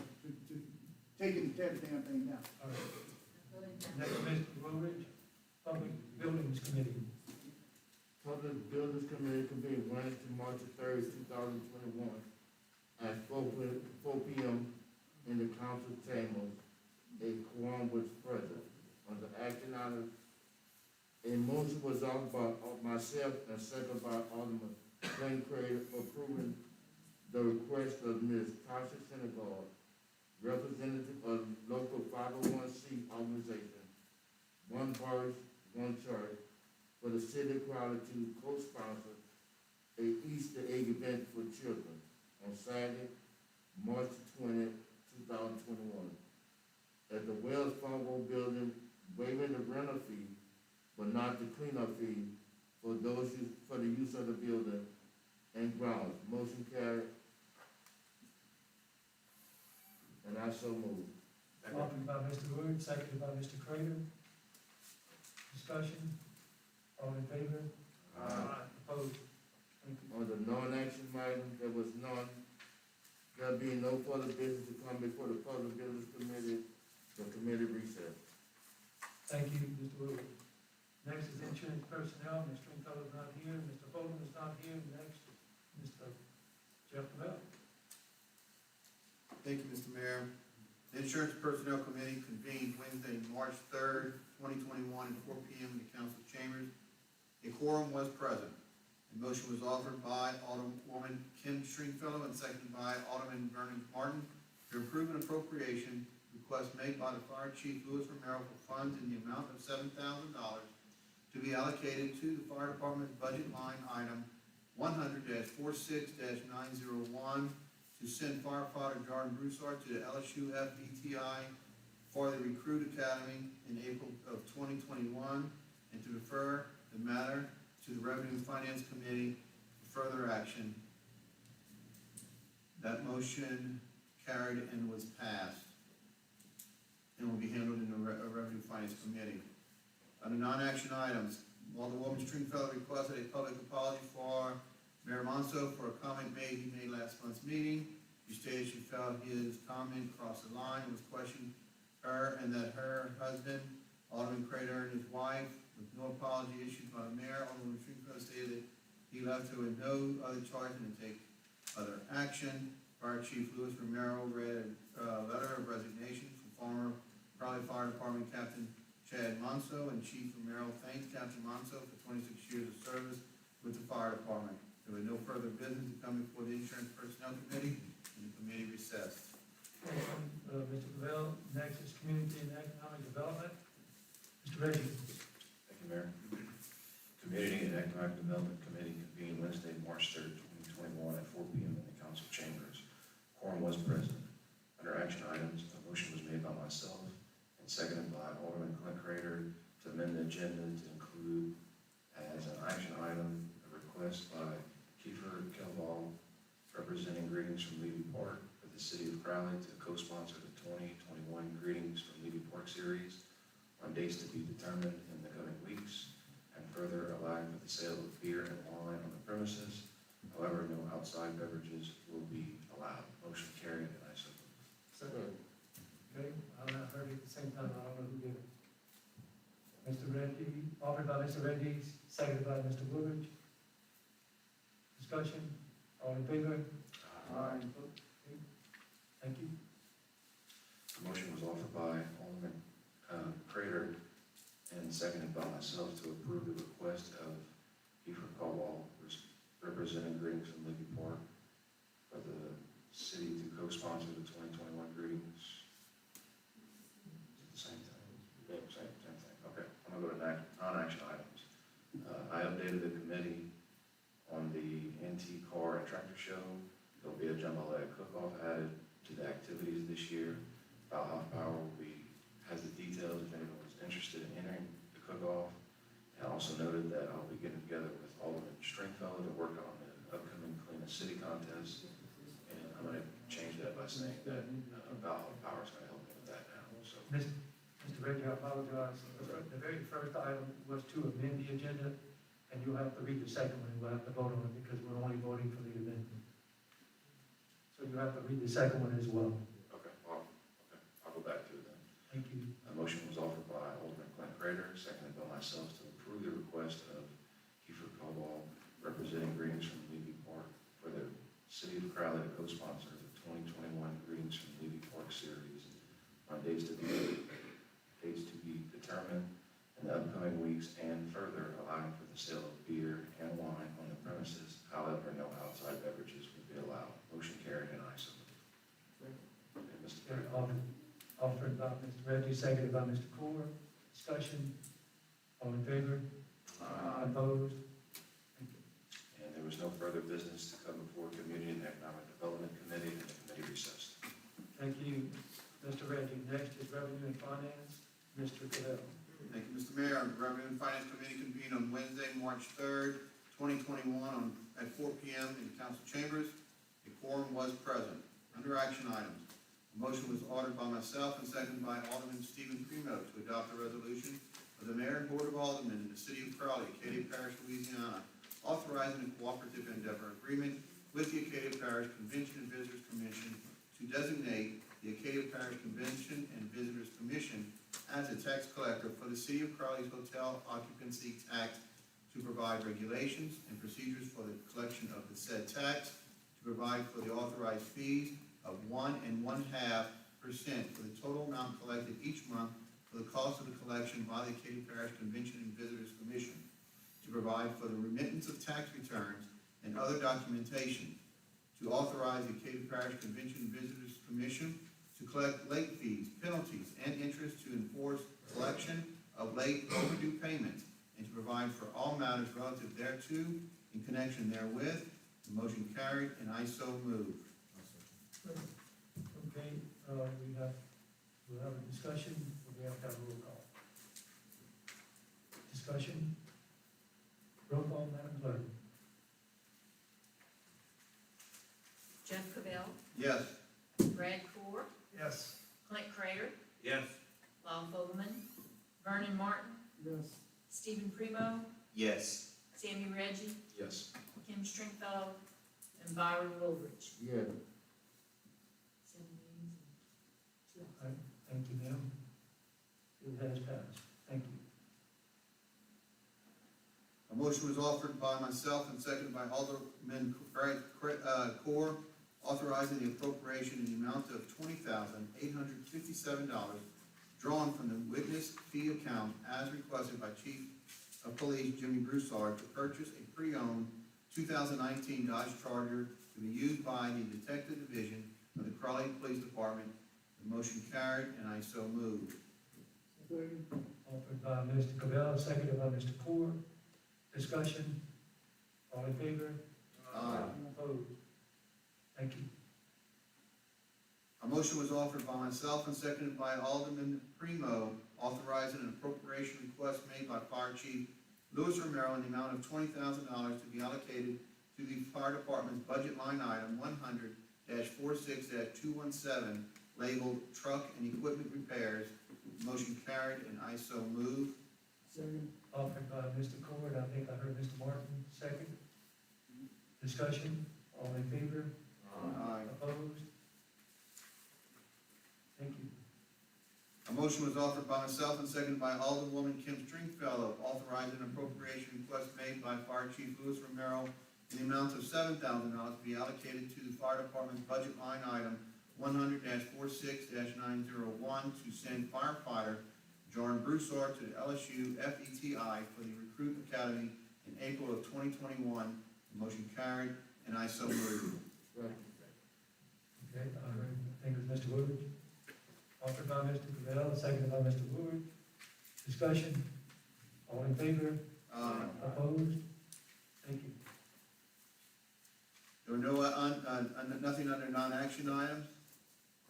There's no further business coming for the Revenue and Finance Committee, and the committee recessed. All right, thank you, Mr. Cavell.